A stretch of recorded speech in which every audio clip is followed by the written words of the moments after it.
ಲಕ್ಷ್ಮಿ ಶಯನೇಶ್ವರಂಬ ನಮ್ಮನೆಗೆ ಅಂದ್ರೆ ನಮ್ಮ ಮಮ್ಮಿನ ಮೀಟ್ ಮಾಡಕ್ ಬಂದಿದ್ದೀನಿ. ಹೊಸ ಗೆಸ್ಟ್ ಇದ್ದಾರೆ. ಯಾರು ಇವರು? ನನ್ನ ಫ್ರೆಂಡ್ ಸುಧಾ. ಸೊ ಬನ್ನಿ ಅವ್ರಿಗೆ ವಿಶ್ ಮಾಡಿ. Wish the same. Thank you. Next guest ಬಂದು ಶ್ರೀ ರಕ್ಷಾ ಶೆಟ್ಟಿ. ಸೊ ನನ್ನ ಫ್ರೆಂಡ್ ರೂಪಾ. ಸೊ ಅವ್ರ ಬಗ್ಗೆ ಹೇಳ್ಬೇಕಂದ್ರೆ ಅವರು ಕೈ ರುಚಿ ಬಿರಿಯಾನಿ ಅಂಡ್ ಕಬಾಬ್ ಸೆಂಟರ್ ಅಂತ ವಿಜಯನಗರ ಹೋಗ ಮೈಸೂರಲ್ಲಿ ಮೈಸೂರು ಯೂನಿವರ್ಸಿಟಿ ಅನ್ಸಿದ್ಯಾ? ಇಲ್ಲಪ್ಪ ಎರಡೂನು ಮ್ಯಾನೇಜ್ ಮಾಡಕ್ ಆಗ್ತಾ ಇಲ್ಲ. ದೇವಿ ಪಾಟೀಲ್ ಅಂತ, ನಾನು ಬೀದರ್ ಜಿಲ್ಲೆಯ ಒಂದು ಗ್ರಾಮ. Hello everyone, welcome back to my YouTube channel. ಮತ್ತೊಮ್ಮೆ ನಮ್ ಪ್ರಪಂಚ ಯೂಟ್ಯೂಬ್ ಚಾನೆಲ್ಗೆ ಸ್ವಾಗತ.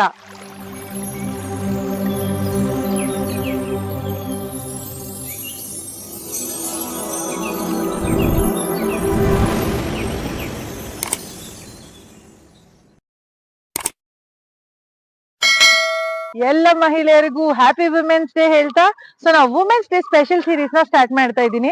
ಸೊ ಈ ಸೀರೀಸ್ ಅಲ್ಲಿ ಏನ್ ಮಾಡ್ತಾ ಇದ್ದೀನಿ ಅಂದ್ರೆ, ನನ್ನ ಸುತ್ತಮುತ್ತ ಇರೋ ಹೆಣ್ಮಕ್ಳನ್ನ ಪರಿಚಯ ಮಾಡ್ಕೊಟ್ಟು ಅವರಿಂದ ನಿಮ್ಗೆ ಮೋಟಿವೇಶನ್ ನ ಕೊಡೋಣ ಅಂತ. ಸೊ ಎಲ್ಲ ಹೆಣ್ಮಕ್ಳಲ್ಲೂ ಒಂದೊಂದು ಸ್ಪೆಷಲ್ ಕ್ಯಾರೆಕ್ಟರ್ ಇರುತ್ತೆ. ಅದನ್ನ ಐಡೆಂಟಿಫೈ ಮಾಡಿ ಅವ್ರಿಗೆ ವಿಶ್ ಮಾಡಿ ಅವ್ರ ಜೊತೆ ಮಾತಾಡಿಸಿ ಅವ್ರ ಬಗ್ಗೆ ನಿಮ್ಗೆ ಮಾಹಿತಿಯನ್ನ ತಿಳಿಸ್ಕೊಡ್ತೀನಿ. ಬನ್ನಿ ನೋಡೋಣ. ಕಾರ್ಯೇಶು ದಾಸಿ, ಕರಣೇಶು ಮಂತ್ರಿ, ಭೋಜೇಶು ಮಾತಾ, ರೂಪೇಶು ಲಕ್ಷ್ಮಿ, ಶಯನೇಶ್ವರಂಬ, ಶಮಯ ದರಿತ್ರಿ. ಈ ಎಲ್ಲ ಗುಣಗಳಿಂದ ಕೂಡಿರೋ ನಮ್ಮೆಲ್ಲ ಮಹಿಳೆಯರಿಗೆ ರಾಷ್ಟ್ರೀಯ ಮಹಿಳಾ ದಿನಾಚರಣೆಯ ಹಾರ್ದಿಕ ಶುಭಾಶಯಗಳು. Happy women's day. ನೀವು ನೋಡ್ತಾ ಇದ್ದೀರಾ, ಈಗ ನಾವು ವುಮೆನ್ಸ್ ಸೀರೀಸ್ ನ ಮಾಡ್ತಾ ಇದೀವಿ.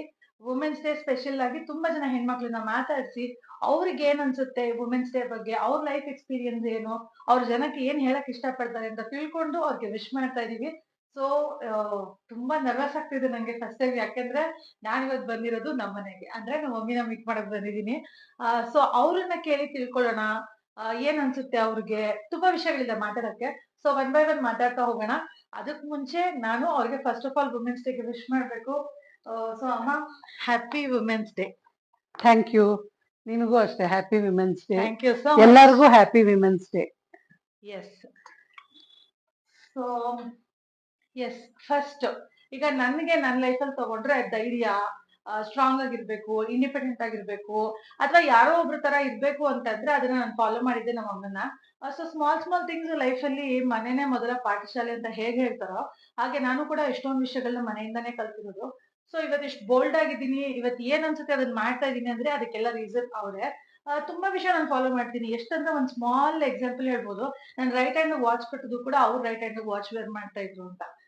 ಸೊ ಈ ರೀತಿ ತುಂಬಾ ವಿಷಯ ಇರುತ್ತೆ, ನಾವು ಫಾಲೋ ಮಾಡ್ತೀವಿ. ಒಬ್ರನ್ನ ರೋಲ್ ಮಾಡಲ್ ಆಗಿ ತಗೋತೀವಿ. ಹೇಗೆ ಅವರು ನನಗೆ ರೋಲ್ ಮಾಡಲ್ ಆದ್ರು, ಅದೇ ತರ ನನ್ನ ಲೈಫಿನ ಗುರಿ ಏನಂದ್ರೆ ನನ್ ಮಕ್ಳು ಬೇರೆ ಯಾರನ್ನೂ ಹುಡುಕ್ಬಾರ್ದು, ನನ್ನನ್ನೇ ರೋಲ್ ಮಾಡಲ್ ಆಗಿ ಮಾಡ್ಕೋಬೇಕು ಅಂತ.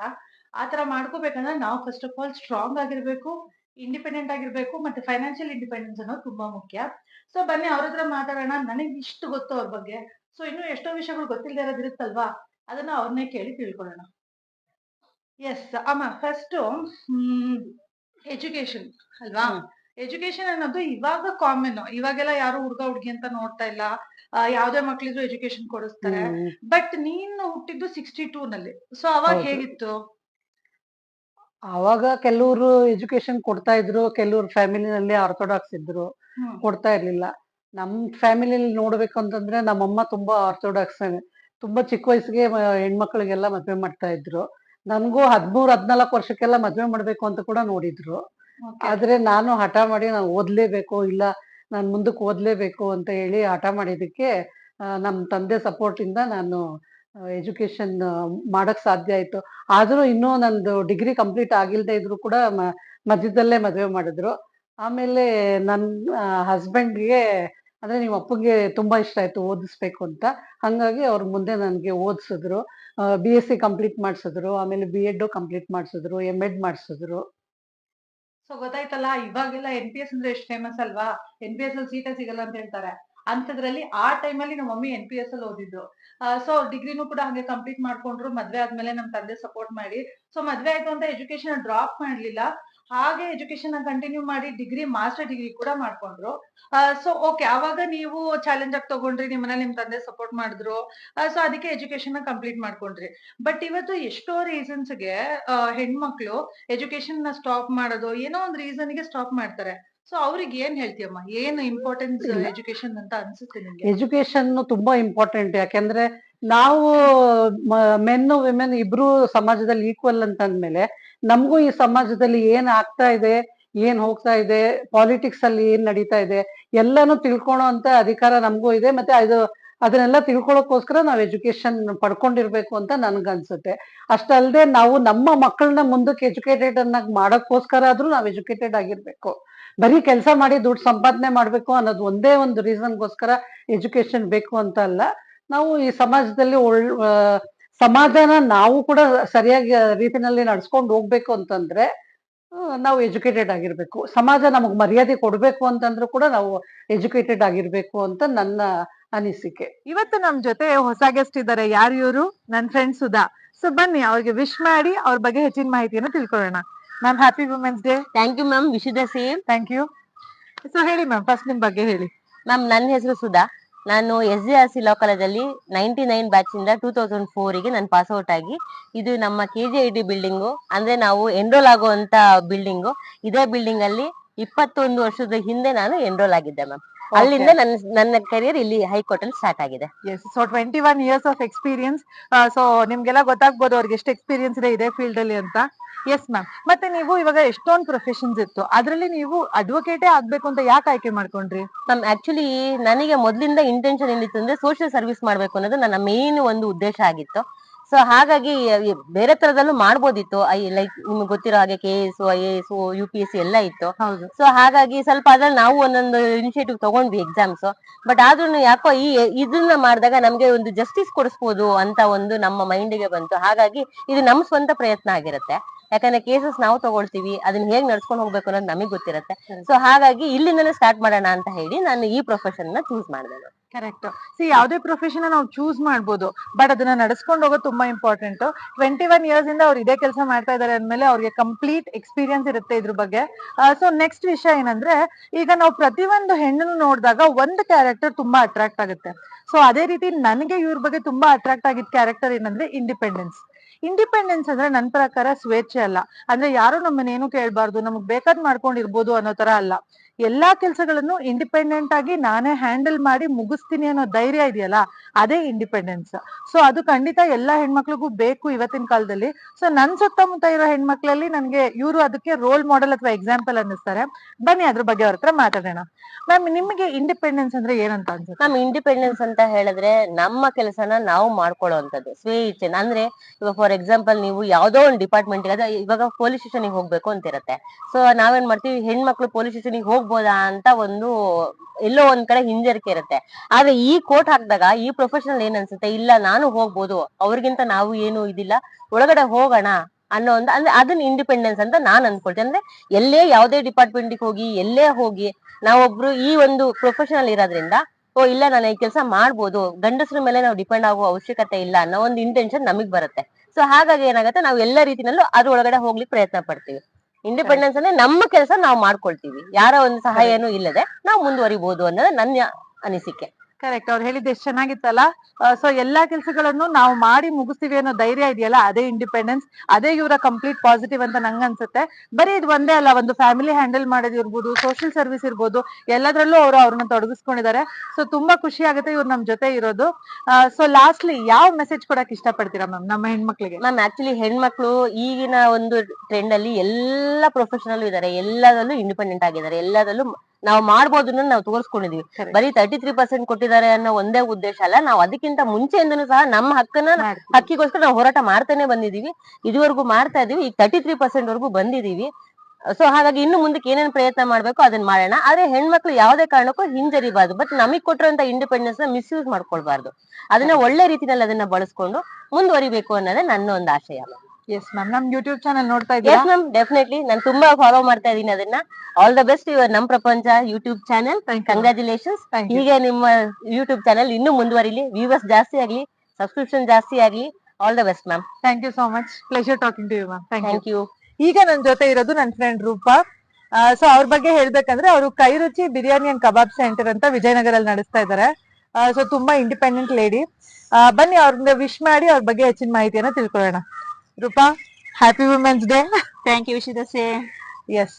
ಸೊ ಅವ್ರ ಬಗ್ಗೆ ಹೇಳ್ಬೇಕಂದ್ರೆ, ಲೈಫ್ ಅಲ್ಲಿ ಎಲ್ಲಾರ್ಗು ಎಲ್ಲಾ ಚಾನ್ಸ್ ನಮ್ಗೆ ಬೇಕಂದಾಗ ಸಿಗಲ್ಲ. ಬಟ್ ಆ ಚಾನ್ಸ್ ಸಿಕ್ಕಿದಾಗ ನಾವು ಬೋಲ್ಡ್ ಆಗಿ ಅದನ್ನ ಫೇಸ್ ಮಾಡಿ ಆ ಚಾನ್ಸ್ ನ ತಗೊಂಡು ಯೂಸ್ ಮಾಡ್ಕೋಬೇಕು. ಸೊ ಅದಕ್ಕೆ ಇವರು ಬೆಸ್ಟ್ ಎಕ್ಸಾಂಪಲ್ ಅಂತ ಹೇಳ್ತೀನಿ. ಸೊ ಫಸ್ಟ್ ಆಫ್ ಆಲ್ ಇವ್ರು ಹೌಸ್ ವೈಫ್ ಆಗಿದ್ರು, ಬಟ್ ಒಂದ್ ಬಿಸ್ನೆಸ್ ನ ಸ್ಟಾರ್ಟ್ ಮಾಡಿ ಅದನ್ನ ಸಸ್ಟೈನಬಲ್ ಆಗಿ ನಡೆಸಿ ಇವಾಗ ಅದೊಂದು ಸಕ್ಸಸ್ಫುಲ್ ಬಿಸ್ನೆಸ್ ಆಗಿದೆ. ಸೊ ಅದರಿಂದ ಆ ಸಿಚುಯೇಷನ್ ನ ಬೋಲ್ಡ್ ಆಗಿ ಫೇಸ್ ಮಾಡಿ ತಗೊಳ್ಳೋದು ಕೂಡ ಒಂದು ಚಾಲೆಂಜ್ ಆಗಿ ತಗೊಂಡು ಅವರು ಚೆನ್ನಾಗಿ ನಡೆಸ್ತಾ ಇದ್ದಾರೆ. ಅದ್ರ ಬಗ್ಗೆ ಹೆಚ್ಚಿನ ಮಾಹಿತಿಯನ್ನ ಅವ್ರನ್ನೇ ಕೇಳೋಣ. ಎಸ್ ರೂಪಾ, ಸೊ ಇನಿಷಿಯಲಿ ನೀವು ಹೌಸ್ ವೈಫ್ ಆಗಿದ್ರಿ ಅಲ್ವಾ? ಸೊ ಅದಾದ್ಮೇಲೆ ಹೋಟೆಲ್ ಸ್ಟಾರ್ಟ್ ಮಾಡ್ಬೇಕು ಅಂತ ಯಾಕೆ ಅನ್ನಿಸ್ತು? ಹೋಟೆಲ್ ಸ್ಟಾರ್ಟ್ ಮಾಡ್ಬೇಕು ಅಂತ ನಾನು ಮೊದ್ಲಿಂದ ಯಾವ್ದಾದ್ರು ಒಂದು ಬಿಸ್ನೆಸ್ ಮಾಡ್ಬೇಕು ಅಂತ ತುಂಬಾ ಆಸೆ ಇತ್ತು. ಬಟ್ ನಮ್ಮ ಯಜಮಾನ್ರು ಇನ್ನೂ ಸ್ವಲ್ಪ ವರ್ಷ ಹೋಗಿ ಮಕ್ಳು ಚಿಕ್ಕವ್ರು ಅಂದ್ರೆ ಈಗೆಲ್ಲ ದೊಡ್ಡವರಾಗಿದ್ದಾರೆ. ಬಟ್ ನಾನು ಇದು ಮಾಡಕ್ ಮೊದ್ಲು ನಾನು NTT ಟ್ರೈನಿಂಗ್ ಮಾಡ್ಕೊಂಡೆ, ಆಮೇಲೆ ಯೋಗ ಡಿಪ್ಲೊಮಾ ಮಾಡಿದೆ, ಟೈಲರಿಂಗ್ ಮಾಡ್ಕೊಂಡಿದೀನಿ, ಆಮೇಲೆ ಬೇಕರಿ ಕೋರ್ಸ್ ಮಾಡಿದೆ. ಯಾವ್ದು ಮಾಡ್ಬೇಕಂದ್ರೆ ತುಂಬಾ ಕನ್ಫ್ಯೂಷನ್ ಇತ್ತು. ಆಮೇಲೆ ಹಿಂಗೆ ಒಬ್ರು ಮುಖಾಂತರ ಶ್ರೀ ರಂಗನಾಥ್ ಶರ್ಮಾ ಸರ್ ಪರಿಚಯ ಆದ ದೊಡ್ಡ ಜ್ಯೋತಿಷಿ ಅವರು. ಆಮೇಲೆ ಅವ್ರ ಹತ್ರ ಹೋಗಿ ಈ ತರ ಹೇಳ್ಕೊಡಿ ಸರ್ ಏನಾದ್ರು ಒಂದು ಮಾಡ್ಬೇಕು ಅಂತ. ಅವರು ನಿಮ್ಗೆ ಫುಡ್ ಯಾವ್ದಾದ್ರು ನಿಮ್ಗೆ ಆಗ್ಬರುತ್ತೆ ಚೆನ್ನಾಗಿ ಮಾಡಿ ಅಂತ ನಮ್ಗೆ ಅವರು ಮಾರ್ಗದರ್ಶನ ತೋರಿಸಿದ್ರು. ಆ ಮುಖಾಂತರ ನಾನು ಬಿರಿಯಾನಿ ಹೋಟೆಲ್ ಸ್ಟಾರ್ಟ್ ಮಾಡಿದೆ. ಸ್ಟಾರ್ಟಿಂಗ್ ತುಂಬಾ ಕಷ್ಟ ಆಯ್ತು. ಸ್ಟಾರ್ಟಿಂಗ್ ಅನ್ನಿಸ್ತಾ ಇವಾಗ ಏನಂದ್ರೆ ಹೋಟೆಲ್ ಅಂತ ಸ್ಟಾರ್ಟ್ ಮಾಡಿದ್ಮೇಲೆ ಸ್ಟಾರ್ಟಿಂಗ್ ಅಲ್ಲಿ ಎಲ್ಲಾ ಕೆಲಸ ನೀವೇ ಮಾಡ್ಬೇಕಾಗುತ್ತೆ. ತುಂಬಾ ಜನ ಆಡ್ಕೋತಾರೆ, ಏನೋ ಈ ಕೆಲ್ಸನೂ ನೀವೇ ಮಾಡ್ತೀರಾ, ಅದು ನೀವೇ ಮಾಡ್ತೀರಾ ಅಂತ. ಸೊ ಅವಾಗೆಲ್ಲ ನಿಮ್ಗೆ ಫೀಲ್ ಆಯ್ತಾ, ಏನಾದ್ರು ಅನ್ನಿಸ್ತಾ? ಫೀಲ್ ಆಗಿಲ್ಲ, ಆಡ್ಕೊಂಡ್ರು. ನಾವ್ ಒಂದ್ ಕೆಲಸ ಮಾಡ್ತೀವಿ ಅಂದ್ರೆ ಒಬ್ರು ಮೋಸ ಮಾಡ್ಬಾರ್ದು, ಅನ್ಯಾಯ ಮಾಡ್ಬಾರ್ದು, ಆತರ ಬಿಟ್ಟು ಯಾವ್ದಾದ್ರು ಕೆಲಸ ಮಾಡ್ಬೋದು. ನಮ್ ಹೋಟ್ಲ್ ಆದ್ಮೇಲೆ ನಾವು ತಟ್ಟೆ ಎತ್ತೋದು, ತೊಳೆಯೋದು ಪ್ರತಿಯೊಂದು ನಾನ್ ಮಾಡಿದೀನಿ. ತುಂಬಾ ಜನ ಆಡ್ಕೊಂಡ್ರು, ಏನಪ್ಪ ಇವರೇ ಮಾಡ್ತಾರೆ ಎಲ್ಲಾ ಕೆಲಸ ತರ ಅಂತ. ಬಟ್ ನನ್ಗ ಆತರ ನನ್ಗಾಗ್ಲಿ ಯಜಮಾನ್ರಾಗ್ಲಿ ಏನು ಅನ್ಸ್ತಿಲ್ಲ. ಈಗ ಎಲ್ಲದೂ ಕೆಲಸದವ್ರು ಇದಾರೆ, ಅವ್ರು ಮಾಡ್ತಾ ಇದಾರೆ. ನಮ್ ಯಜಮಾನ್ ತುಂಬಾ ಸಪೋರ್ಟಿಂಗ್ ಇದಾರೆ. ಅದರಿಂದ ನಮ್ಮ ಹೋಟೆಲ್ ಸಕ್ಸಸ್ ಆಗಿ ನಡೀತಾ ಇದೆ. ಈಗೇನು ಇಲ್ಲ, ತೊಂದ್ರೆ ಇಲ್ಲ, ಚೆನ್ನಾಗಿ ನಡೀತಾ ಇದೆ. ಈಗೇನು ತೊಂದ್ರೆ ಇಲ್ಲ. ಇನ್ನೊಂದ್ ವಿಷಯ ಏನ್ ಇಷ್ಟ ಆಯ್ತು ನಂಗೆ ಅಂದ್ರೆ, ಅವ್ರು ಹೇಳಿದ್ರು ಡಿಪ್ಲೊಮಾ ಮಾಡ್ಕೊಂಡೆ, ಯೋಗ ಡಿಪ್ಲೊಮೋ, ನಾನು ಟೈಲರಿಂಗ್ ಕೂಡ ಮಾಡಿದೆ, ಕೇಕ್ ಬೇಕಿಂಗ್ ಟ್ರೈನಿಂಗ್ ಕೂಡ ತಗೊಂಡೆ ಅಂತ. ಸೊ ನಾವ್ ಎಷ್ಟೊಂದು ಟ್ರಯಲ್ಸ್ ಮಾಡ್ತೀವಿ ಲೈಫಲ್ಲಿ, ಬಟ್ ಎಲ್ಲ ಸಕ್ಸಸ್ ಆಗ್ಬೇಕು ಅಂತ ಅಲ್ಲ. ಬಟ್ ಸಕ್ಸಸ್ ಆಗಿಲ್ಲ ಅಂತ ಸುಮ್ನೆ ಕೂರೋದು ಬದಲು ನಾವು ನೆಕ್ಸ್ಟ್ ಇನ್ನೊಂದು ಆಪ್ಷನ್ ನ ಹುಡುಕ್ಬೇಕು. ಅದೇ ತರ ಅವ್ರ ಆಪ್ಷನ್ ನ ಹುಡುಕಿ ಹೋಟೆಲ್ ನ ಸ್ಟಾರ್ಟ್ ಮಾಡಿ ಇವತ್ತು ತುಂಬಾ ಚೆನ್ನಾಗಿ ನಡೆಸ್ತಾ ಇದಾರೆ. So very nice. So lastly ಏನ್ ಹೇಳಕ್ ಇಷ್ಟಪಡ್ತೀರಾ? ಇವತ್ತು ಎಷ್ಟೊಂದ್ ಜನ for example education back ground ಇರೋದಿಲ್ಲ, ಮನೇಲೇ ಇರ್ತಾರೆ, ಅವ್ರಿಗೆ ಯಾರು ಮಾಡ್ಬೇಕಂತ ಆಸೆ ಇರುತ್ತೆ. ಬಟ್ ಯಾವಾಗ್ಲೂ ಏನ್ ಯೋಚನೆ ಮಾಡ್ತಾರೆ ಅಂದ್ರೆ, ಅಯ್ಯೋ ನಂಗೆ ಎಜುಕೇಶನ್ ಇಲ್ಲ, ಬೇಡ, ಮಾಡಿದ್ರೆ ನಂಗೆ ಕೆಲಸ ಕೊಡ್ತಾರಾ, ಯಾರು ಕೊಡ್ತಾರೆ, ಈ ತರ ಯೋಚನೆಗಳಿರುತ್ತೆ, ಕನ್ಫ್ಯೂಷನ್ ಇರುತ್ತೆ. ಅದೇ ಕನ್ಫ್ಯೂಷನ್ ಅಲ್ಲೇ ಮನೇಲೇ ಉಳಿದ್ ಬಿಡ್ತಾರೆ ಅವರು. ಸೊ ಅವ್ರಿಗೆ ಏನ್ ಹೇಳಕ್ ಇಷ್ಟಪಡ್ತೀರಾ? ಅಂದ್ರೆ ದೇವ್ರು ಎಲ್ಲರಿಗೂ ಒಂದು ಟ್ಯಾಲೆಂಟ್ ಅನ್ನೋದು ಕೊಟ್ಟಿರ್ತಾರೆ. ಅದನ್ನ ನಾವು ಗುರ್ತಿಸ್ಕೊಂಡು ನಾವು ಇದಕ್ಕೆ ನಾವು ಒಂದೇನಾದ್ರು ಒಂದು ಬಿಸ್ನೆಸ್ ಮಾಡ್ಬೇಕು ಸ್ವಂತ ಆದ್ರೆ ಎಜುಕೇಶನ್ ಖಂಡಿತ ಅದ್ ಮುಖ್ಯ ಆಗೋದಿಲ್ಲ. ಆಮೇಲೆ ನಮ್ಗೆ ಇಂಟ್ರೆಸ್ಟ್ ಇರ್ಬೇಕು, ಮಾಡ್ಲೇಬೇಕು ಅಂತ. ಆದ್ರಿಂದ ಅದ್ ನಮ್ಮಲ್ಲಿರೋ ಟ್ಯಾಲೆಂಟ್ ನ ಹೊರಗಡೆ ತಂದು ನಾವು ಅದನ್ನ ಗುರ್ತಿಸ್ಕೊಂಡು ನಾವು ಮಾಡ್ಬೇಕು. ಇಂಡಿಪೆಂಡೆಂಟ್ ಆಗಿ ಅವ್ರ ಕಾಲ ಮೇಲೆ ನಿಂತ್ಕೋಬೇಕು ಪ್ರತಿಯೊಬ್ರು. ಅದೇ ನಾನು ಒಂದ್ message, good message. Yes. So independent ಆಗಿರ್ಬೇಕು, ಕಾಲ್ ಮೇಲೆ ನಿಂತ್ಕೋಬೇಕು, ಮತ್ತೆ ಫೈನಾನ್ಷಿಯಲ್ ಇಂಡಿಪೆಂಡೆನ್ಸ್ ತುಂಬಾ ಇಂಪಾರ್ಟೆಂಟ್. ಯಾರೇ ಲೇಡೀಸ್ ಆಗ್ಲಿ ಫೈನಾನ್ಷಿಯಲ್ ಇಂಡಿಪೆಂಡೆನ್ಸ್ ತುಂಬಾ ಇಂಪಾರ್ಟೆಂಟ್. ಸೊ ಆ ಇಂಡಿಪೆಂಡೆನ್ಸ್ ನ ಅವ್ರು ಇವತ್ತು ತಗೊಂಡಿದ್ದಾರೆ, ತುಂಬಾ ಚೆನ್ನಾಗಿ ಲೀಡ್ ಮಾಡ್ತಾ ಇದ್ದಾರೆ. She is budding entrepreneur. ತುಂಬಾ ಖುಷಿ ಆಗುತ್ತೆ ಅವರನ್ನ ನೋಡಿದ್ರೆ. ತುಂಬಾ ಹಾರ್ಡ್ ವರ್ಕ್ ಮಾಡಿ ಅವ್ರ ಬಿಸ್ನೆಸ್ ನ ಚೆನ್ನಾಗಿ ಸಸ್ಟೈನ್ ಮಾಡ್ತಾ ಇದ್ದಾರೆ. So thank you Rupa. ಇದೇ ರೀತಿ ನಿಮ್ ಕೆಲಸನ ಮುಂದುವರಿಸಿ. ನಮ್ ಚಾನೆಲ್ ನೋಡ್ತಾ ಇದ್ದೀರಾ? ಯೂಟ್ಯೂಬ್ ಚಾನೆಲ್ ಮಿಸ್ ಮಾಡದೆ ನೋಡ್ತಾ ಇದ್ರೆ ತುಂಬಾ ಇಷ್ಟ ಆಗುತ್ತೆ. ಇನ್ನೂ ನಿಮ್ ಸಕ್ಸಸ್ ಆಗ್ಲಿ, ನಿಮ್ದು ತುಂಬಾ ಜನ ಸಬ್ಸ್ಕ್ರೈಬ್ ಮಾಡ್ಲಿ. Thank you so much. Hello everyone, ಮತ್ತೊಮ್ಮೆ ವುಮೆನ್ ಸಿರೀಸ್ಗೆ ಸ್ವಾಗತ. ಇವಾಗ ನನ್ನ ಜೊತೆ ಇರೋ ಗೆಸ್ಟ್ ತೃಪ್ತಿ ಶೆಟ್ಟಿ. ಸೊ ಇವರು ನಮ್ ಟ್ಯುಟೋರಿಯಲ್ಸ್ ಅಲ್ಲಿ ಟೀಚರ್ ಆಗಿ ಕೆಲಸ ಮಾಡ್ತಿದ್ದಾರೆ, ಮತ್ತೆ ಮಾಂಟೆಸರಿ ಸ್ಕೂಲ್ ಅಲ್ಲಿ ಕೂಡ ಕೆಲಸ ಮಾಡ್ತಾ ಇದ್ದಾರೆ. ಸೊ ಬನ್ನಿ ಅವ್ರಿಗೆ ವಿಶ್ ಮಾಡಿ ಅವ್ರ ಬಗ್ಗೆ ಹೆಚ್ಚಿನ ಮಾಹಿತಿನ ತಿಳ್ಕೊಳ್ಳೋಣ. Ma'am, first of all a very happy women's day. Thank you ma'am. Wish the same. Thank you. So ಬನ್ನಿ ಅವ್ರ ಹತ್ರ ಮಾತಾಡಿ ಅವ್ರ ಬಗ್ಗೆ ಹೆಚ್ಚಿನ ಇನ್ಫಾರ್ಮೇಶನ್ ತಿಳ್ಕೊಳ್ಳೋಣ, ಮತ್ತೆ ಅದರಿಂದ ನಮ್ಗೆಲ್ಲ ಏನ್ ಸಿಗ್ಬೋದು ಅಂತಾನು ನೋಡೋಣ. ಸೊ ಮ್ಯಾಮ್, ನಿಮ್ ನೇಟಿವ್ ಯಾವ್ದು? ನನ್ನ ನೇಟಿವ್ ಉಡುಪಿ ಕುಂದಾಪುರ ತಾಲೂಕು. ಸೊ ಅಲ್ಲೇ ನಿಮ್ ಸ್ಟಡೀಸ್ ಎಲ್ಲ ಮಾಡಿದ್ವಿ? ಅಲ್ಲೇ. ಓಕೆ. ಸೊ ಅದನ್ನ ಮುಗಿಸಿ ಬ್ಯಾಂಗ್ಳೂರಿಗೆ ಬಂದಾಗ ಹೇಗ್ ಅನ್ನಿಸ್ತು ನಿಮ್ಗೆ? ಅನ್ಕೊಂಡಿದ್ರಾ ನೀವು ಸ್ಟಡೀಸ್ ಆದ್ಮೇಲೆ ಬ್ಯಾಂಗ್ಳೂರಿಗೆ ಬರ್ಬೇಕಂತ? ಇಲ್ಲ, ಆಕ್ಚುಲಿ ನಾನ್ ಫಸ್ಟ್ ಕನ್ನಡ ಮೀಡಿಯಂ ಅಲ್ಲಿ ಸ್ಟಡೀಸ್ ಮಾಡಿದ್ದು. ನಂತರ ನಾನ್ ಮಾಡಿದ್ದು ಹುಬ್ಳಿ ಧಾರವಾಡದಲ್ಲಿ. ನಾನ್ ಕಂಪ್ಲೀಟ್ ಮಾಡಿದ್ದು ಡಿಪ್ಲೊಮಾ ಇಂಜಿನಿಯರಿಂಗ್. ನನ್ ವರ್ಕ್ ಫೀಲ್ಡ್ ಬಂದು ಇಂಜಿನಿಯರಿಂಗ್ ಕಾಲೇಜ್ ಅಲ್ಲಿ ವರ್ಕ್ ಮಾಡಿದೆ. ಬಟ್ 6 year ಎಕ್ಸ್ಪೀರಿಯನ್ಸ್ ಆದ್ರ ಮೇಲೆ ಆಫ್ಟರ್ ಮ್ಯಾರೇಜ್ ನಾನು ಬೆಂಗಳೂರಿಗೆ ಬಂದಿರೋದು. ಬೆಂಗಳೂರಿಗೆ ಬಂದ್ರ ಮೇಲೆ ಏನಾಯ್ತು, ಜಾಬ್ ಮಾಡ್ಬೇಕು ಅನ್ಕೊಂಡೆ. ಹೊಸ ಊರು, ಯಾವ್ದೇ ಪರಿಚಯ ಇಲ್ಲ. ಸೊ ಹಾಗಾಗಿ ಜಾಬ್ ಹುಡ್ಕೊಳಿಕ್ ತುಂಬಾ ಕಷ್ಟ ಆಯ್ತು. ಆಮೇಲೆ ಟ್ರೈ ಮಾಡುವ ಅನ್ಕೊಂಡ, ಆಮೇಲೆ ಕೊರೋನಾ ಟೈಮು ಆಗ್ಲಿಲ್ಲ. ನಂತರ ಬೇಬಿ ಆಯ್ತ್ರ ಮೇಲೆ ಜಾಬ್ ಮಾಡ್ಲಿಕ್ಕೆ ಕಷ್ಟ ಆಯ್ತು. ಫಸ್ಟ್ ಆಫ್ ಆಲ್ ಬೇಬಿ ಆದ್ರ ಮೇಲೆ ನಾವು ಜಾಬ್ ಮಾಡೋದು ತುಂಬಾ ಕಷ್ಟ. ಹಾಗಾಗಿ ನಾನ್ ಓದಿರೋ ಫೀಲ್ಡ್ ಅಲ್ಲಿ ಮುಂದೆ ಹೋಗುವ ಅಂದ್ರೆ ಅದು ಇನ್ನೂ ಕಷ್ಟ. ಫ್ಯಾಮಿಲಿಗೆ ಟೈಮ್ ಕೊಟ್ಟು ನಾನ್ ಜಾಬ್ ಮಾಡೋದಂತ. ಅವಾಗ ನಾನು ಏನ್ ಮಾಡ್ದೆ, ಟ್ಯುಟೋರಿಯಲ್ ಸೇರ್ಕೊಂಡೆ. ಸೇರಿ ಅದ್ರ ಮೇಲೆ ಇಲ್ಲೊಂದ್ ಸ್ವಲ್ಪ ಕಾನ್ಫಿಡೆನ್ಸ್ ಬಂತು ನಂಗೆ. ಇಂಗ್ಲಿಷ್ ಅಲ್ಲಿ ಇರ್ಬೋದು, ಮತ್ ಮ್ಯಾಮ್ ತುಂಬಾ ಸಪೋರ್ಟ್ ಮಾಡಿದ್ರು. ಅವ್ರ ಹತ್ರ ಮಾತಾಡ್ದಾಗ ಮೇ ಬಿ ನಾವೇನು ಮಾಡ್ಬೋದು ಅನ್ನೋ ಒಂದು ಉತ್ಸಾಹ ಬರುತ್ತೆ. ಹಾಗಾಗಿ ಆವಾಗ್ಲೇ ನಾನು ಕೋರ್ಸ್ ಮಾಡ್ಕೊಂಡೆ. ಕೋರ್ಸ್ ಮಾಡುವಾಗ ತುಂಬಾ ಕಷ್ಟ ಆಯ್ತು ನನಗೆ. ಆಕ್ಚುಲಿ ಅದು ತುಂಬಾ ವರ್ಕ್ಸ್ ಇರುತ್ತೆ, ಪ್ರಾಕ್ಟಿಕಲ್ಸ್, ಅದನ್ನ ಮ್ಯಾನೇಜ್ ಮಾಡಿ, ಮತ್ತೆ ಮಗಳು ಫ್ಯಾಮಿಲಿ ಮ್ಯಾನೇಜ್ ಮಾಡೋದು ತುಂಬಾ ಕಷ್ಟ ಇತ್ತು. ಆದ್ರೂ ಟ್ರೈ ಮಾಡ್ದೆ, ಏನೋ ಒಂದ್ ಮಾಡ್ಬೇಕು ಅನ್ನೋದು. ಇದು ನಮ್ಮ ವುಮೆನ್ಸ್ ಡೇ ಸ್ಪೆಷಲ್ ಸೀರೀಸ್ ಅಲ್ಲಿ ನಾನ್ ಬಂದಿರೋದು ಹೈಕೋರ್ಟ್ ಪ್ರಿಮೈಸಿಸ್ ಗೆ. ಅಲ್ಲಿ ಇಬ್ರು ಪವರ್ಫುಲ್ ಲೇಡೀಸ್ ನ ಮೀಟ್ ಮಾಡ್ತಾ ಇದ್ದೀನಿ. ಸೊ ಬನ್ನಿ ಅವ್ರನ್ನ ಕೇಳಿ ಅವ್ರ ಎಕ್ಸ್ಪೀರಿಯನ್ಸ್ ಏನು ಅಂತ ತಿಳ್ಕೊಳ್ಳೋಣ. ಮೇಡಮ್ ನಿಮ್ ಹೆಸರು? ರಾಣಿ. ರಾಣಿ. ಮೇಡಮ್ ನಿಮ್ ಹೆಸರು? Subbalakshmi. Subbalakshmi. So women's day ನಾಳೆ ಇದೆ, ಸೊ ಸೆಲೆಬ್ರೇಟ್ ಮಾಡ್ತಾ ಇದೀವಿ. ನಮ್ ಚಾನೆಲ್ ಇಂದ ಕೂಡ ವುಮೆನ್ಸ್ ಡೇ ನ ಸೆಲೆಬ್ರೇಟ್ ಮಾಡ್ತಾ ಇದೀವಿ. ಎಸ್. ಸೊ ಇವಾಗ ನೀವ್ ಇಲ್ಲಿ ಏನ್ ಕೆಲಸ ಮಾಡ್ತೀರಾ? ನಾವು ಇಲ್ಲಿ ಹೌಸ್ ಕೀಪಿಂಗ್ ಮಾಡ್ತೇವೆ. ಹೌಸ್ ಕೀಪಿಂಗ್ ಮಾಡ್ತೀರಾ? ಎಲ್ಲಿರೋದು ನಿಮ್ ಮನೆ? Magadi road. Magadi road. So ಯಾರೆಲ್ಲ ಇದಾರೆ ಮನೆಯಲ್ಲಿ? ನಮ್ಮ ಮನೇಲಿ ನಾನು, ನಮ್ಮ ಯಜಮಾನ್ರು, ನಮ್ 3 ಮಕ್ಳು ಇದಾರೆ. 3 ಜನ ಮಕ್ಳಿದಾರೆ. ಸೊ ಏನೇನ್ ಮಾಡ್ತಾರೆ ಮಕ್ಳು? ಮಕ್ಳು ಅವನು ದೊಡ್ಡವನು 9th, ಹಾ. ಎರಡನವನು 6th ಸ್ಟ್ಯಾಂಡರ್ಡ್, ಹಾ. ಇನ್ನೊಬ್ನು 2nd ಸ್ಟ್ಯಾಂಡರ್ಡ್ ಓದ್ತಾ ಇದ್ದಾನೆ. ಸೊ ಎಲ್ಲರೂ ಸ್ಕೂಲಿಗೆ ಹೋಗೋ ಮಕ್ಳೇ ಇದಾರೆ. ಸೊ ಬೆಳಗ್ಗೆ ಅವ್ರನ್ನ ರೆಡಿ ಮಾಡಿ ನೀವ್ ಅವ್ರನ್ನ ಕಳ್ಸಿ ಆಮೇಲೆ ಕೆಲ್ಸಕ್ಕೆ ಬರ್ಬೇಕು. ಹೌದು.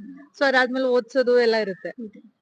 ಸೊ ಹೇಗ್ ಮ್ಯಾನೇಜ್ ಮಾಡ್ತಾ ಇದ್ದೀರಾ ನಿಮ್ಮ ಈ ಕೆಲ್ಸ ಮತ್ತೆ ಮನೆ ಕೆಲ್ಸ ಎರಡನ್ನೂ ಹೇಗ್ ಮ್ಯಾನೇಜ್ ಮಾಡ್ತೀರಾ? ಏನ್ ಮಾಡೋದು ಮೇಡಮ್, ನಮ್ ಕಷ್ಟ ನಾವ್ ಮಾಡ್ಲೇಬೇಕು ಅಲ್ವಾ? ಹೌದು. ಯಾ ಕಷ್ಟ ಆದ್ರೂ ನಾವು ಅದನ್ನ ಇದ್ಲೇ ಅನುಭವಿಸಬೇಕು, ಮಾಡ್ಲೇಬೇಕು. ಹೌದು. ಕೆಲ್ಸಕ್ ಬರ್ಲ ಅಂದ್ರೆ ಆಗೋದಿಲ್ಲ. ನಾವು ಜೀವನ ಇರಕ್ ಆಗಲ್ಲ, ಎಲ್ಲರೂ ಕೆಲ್ಸಕ್ ಹೋದ್ರೇನೆ ಇರಕ್ ಆಗೋದು ಅಲ್ವಾ? ಮಾಡ್ಲೇಬೇಕು ನಮ್ಗೆ. ಸೊ ಯಾವಾಗಾದ್ರೂ ನಿಮ್ಗೆ ಅನ್ಸಿದ್ಯಾ ಇಲ್ಲಪ್ಪ ಎರಡನ್ನೂ ಮ್ಯಾನೇಜ್ ಮಾಡಕ್ ಆಗ್ತಾ ಇಲ್ಲ, ಕೆಲ್ಸ ಬಿಟ್ಬಿಡೋಣ, ಮಕ್ಳು ನೋಡ್ಕೊಂಡ್ ಮನೇಲೆ ಇರೋಣ ಅಂತ? ಇರಕ್ ಆಗಲ್ಲ ಮೇಡಮ್, ಆಗಲ್ಲ. ನಮ್ ಕಷ್ಟ ಅಲ್ವಾ? ಹಾ. ಇರೋರು ಇರ್ಬೋದು, ಕಷ್ಟ ಅವ್ರು ಕೆಲ್ಸಕ್ ಹೋಗ್ಲೇಬೇಕು, ಮಾಡ್ಲೇಬೇಕು. ಏನಿದ್ರು ಒಂದಿನ ಅಯ್ಯೋ ಇರ್ಬೋದು, ಅಯ್ಯೋ ಕೆಲ್ಸ ಮಾಡೋಣ ಬೇಡ ಇವತ್ ಮನೇಲಿ ಇರೋಣ ಒಂಥರ ಆದ್ರೂ ಅಯ್ಯೋ ಯಾಕಪ್ಪ ಇವತ್ ರಜೆ ಹಾಕಿದ್ವಿ, ಬೇಡ ನಾವ್ ಕೆಲ್ಸಕ್ ಹೋಗಿದ್ರೆ ಚೆನ್ನಾಗಿತ್ತು ಅಂತ ಒಂತ ಮನಸ್ಸು ಇರುತ್ತೆ. ಮನೇಲಿ ಇರೋಕು ಮನಸ್ಸು ಇರುತ್ತೆ, ಎರಡು ಇರುತ್ತೆ. ಏನ್ ಮಾಡೋದು, ಎರಡು ಮ್ಯಾನೇಜ್ಮೆಂಟ್ ಮಾಡ್ಕೊಳ್ಳೇಬೇಕು. ಕೆಲ್ಸಕ್ ಬರ್ಲೇಬೇಕು, ನಾವು ದುಡಿಲೇಬೇಕು, ಜೀವನ ಮಾಡ್ಲೇಬೇಕು. ಹೌದು, ಕರೆಕ್ಟ್. ಇವಾಗ ನೀವ್ ಹೇಳಿದ್ದೆಲ್ಲ ಕರೆಕ್ಟ್. ಇವಾಗ ಬಂದಿಲ್ಲ ಅಂದ್ರೆ ನಮ್ಗೆ ಯಾರು ಕೊಡ್ತಾರೆ? ಜೀವನ ನಡ್ಸಕ್ ದುಡ್ಡು ಬೇಕು ಅಂತ ಹೇಳ್ತೀರಾ. ಬಟ್ ಆದ್ರೆ ಇವಾಗ ದುಡ್ಡು ಒಂದಕ್ಕೋಸ್ಕರನೇ ನಾವ್ ಕೆಲ್ಸಕ್ ಬರ್ತೀವಿ ಅಂತ ಅನ್ಸುತ್ತಾ ನಿಮ್ಗೆ? ಅದೆಲ್ಲ ಇಲ್ಲ ಮೇಡಮ್, ನಮ್ ಕಷ್ಟ ನಾವು ಮಕ್ಕಳನ್ನ ಬೆಳೆಸ್ಬೇಕು. ನಮ್ ಜೀವನ ಇದೆಯಲ್ಲ, ನಮ್ಗೆ 5 ಜೀವ ಇದೆ. ನಾವು ಅದು ಏನಿಲ್ಲ ಅಂದ್ರು ನಮ್ ಊಟಕ್ಕೆ, ನಮ್ ಹೊಟ್ಟೆಗೆ ನಮ್ ಮಕ್ಕಳನ್ನ ನಾವು ಬೆಳೆಸ್ಬೇಕು, ಓದಿಸ್ಬೇಕು. ಜಾಸ್ತಿ ಬೇಡ, ನಮ್ ಇದಕ್ಕೆ ನಮ್ ಬೇಕು ಅಲ್ವಾ? ಒಂದ್ ತಾಯಿಯಾಗಿರೋ ನಾನು ನಮ್ಮ ಮಕ್ಕಳನ್ನ ಬೆಳೆಸ್ಬೇಕು, ಅವ್ರನ್ನ ಒಂದ್ ಇದ್ ಮಾಡ್ಬೇಕು. ಅದಕ್ಕೆ ನಾವು ಇರೋದು. ಮತ್ತೆ ಇನ್ನೊಂದು, ನಾವು ಮನೆಯಲ್ಲೇ ಇದ್ರೆ ಇಂಡಿಪೆಂಡೆಂಟ್ ಆಗಿರಕ್ ಆಗಲ್ಲ. ಹೊರಗ್ ಬಂದ್ರೆ ಇಲ್ಲಿ ಎಷ್ಟೊಂದ್ ಜನ ಮೀಟ್ ಮಾಡ್ತೀವಿ, ಮಾತಾಡಿಸ್ತೀವಿ. ಅದು ಮಾತಾಡ್ತೀವಿ ಅಂದ್ರೆ ಎಲ್ಲಾರು ಹೆಂಗಿರ್ತಾರೆ, ಅದು ನಮ್ಗೆ ಮನೇಲಿ ಇದ್ರೆ ನಮ್ಗೆ ಗೊತ್ತಾಗಲ್ಲ ಯಾರ್ಯಾರು ಹೆಂಗಿರ್ತಾರೆ ಮನೇಲಿ. ಇಲ್ಲಿ ಬಂದಿದ್ರೆ ಯಾರು ಎಲ್ಲರೂ ಕೆಟ್ಟವ್ರು ಇರ್ತಾರೆ, ಒಳ್ಳೆಯವ್ರು ಇರ್ತಾರೆ, ಎಲ್ಲರೂ ನಾವು ನೋಡ್ತೀವಿ, ಎಲ್ಲ ತಿಳ್ಕೊತೀವಿ. ಲೋಕ ಹೆಂಗಿದೆ ಅಂತ ನಾವು ತಿಳ್ಕೊತೀವಿ ಅಲ್ವಾ? ಹೊರಗಡೆ ಬಂದಿದ್ಮೇಲೆ ಗೊತ್ತಾಗೋದು ನಾವ್ ಹೆಂಗೆ ಏನು ಅಂತ ನಮ್ಗೆ ಗೊತ್ತಾಗೋದು ಅಲ್ವಾ? ಕರೆಕ್ಟ್. ಸೊ ಅವ್ರು ಹೇಳಿದ ಪ್ರಕಾರ ಬರೀ ದುಡ್ಡಷ್ಟೇ ಅಲ್ಲ, ಲೋಕ ಹೇಗಿದೆ ಅಂತ ತಿಳ್ಕೊಳ್ಳೋದು ಇಂಪಾರ್ಟೆಂಟ್. ಯಾಕಂದ್ರೆ ಮನೆಯ ಮಕ್ಳಿಗೆ ಮೊದಲೇ ಪಾಠಶಾಲೆ. ಸೊ ಇವ್ರ ಮಕ್ಳಿಗೆ ಇವ್ರ ಮಾದರಿ ಆಗ್ಬೇಕಂದ್ರೆ ಇವ್ರ ಪ್ರಪಂಚ ಹೇಗಿದೆ ಅಂತ ತಿಳ್ಕೊಳ್ಳೇಬೇಕು. ಸೊ ಈ ರೀತಿ ಇವ್ರು ಮನೆ ಮತ್ತೆ ಕೆಲಸ ಎರಡನ್ನೂ ಬ್ಯಾಲೆನ್ಸ್ ಮಾಡ್ತಾ ಇದಾರೆ. ಸೊ ನನ್ ಕಡೆಯಿಂದ ವೆರಿ ಹ್ಯಾಪಿ ವುಮೆನ್ಸ್ ಡೇ. ಇದೇ ರೀತಿ ನಿಮ್ ಕೆಲ್ಸನ ಮುಂದುವರಿಸಿ, ಇದೇ ರೀತಿ ಇನ್ಸ್ಪೈರ್ ಮಾಡ್ತಾ ಇರಿ. ನಿಮ್ ಮಕ್ಳಿಗೆ ನೀವೇ ರೋಲ್ ಮಾಡೆಲ್ ಆಗ್ಬೇಕು. ಆತರ ಮಾಡಿ ಅಂತ ಹೇಳ್ತಾ thank you so much. Thank you. ಮಾಡಕ್ ಬಂದಿರೋದು ರೇಣುಕಾದೇವಿ ಪಾಟೀಲ್ ಅವ್ರನ್ನ. Madam, a very happy Women's Day. Thank you.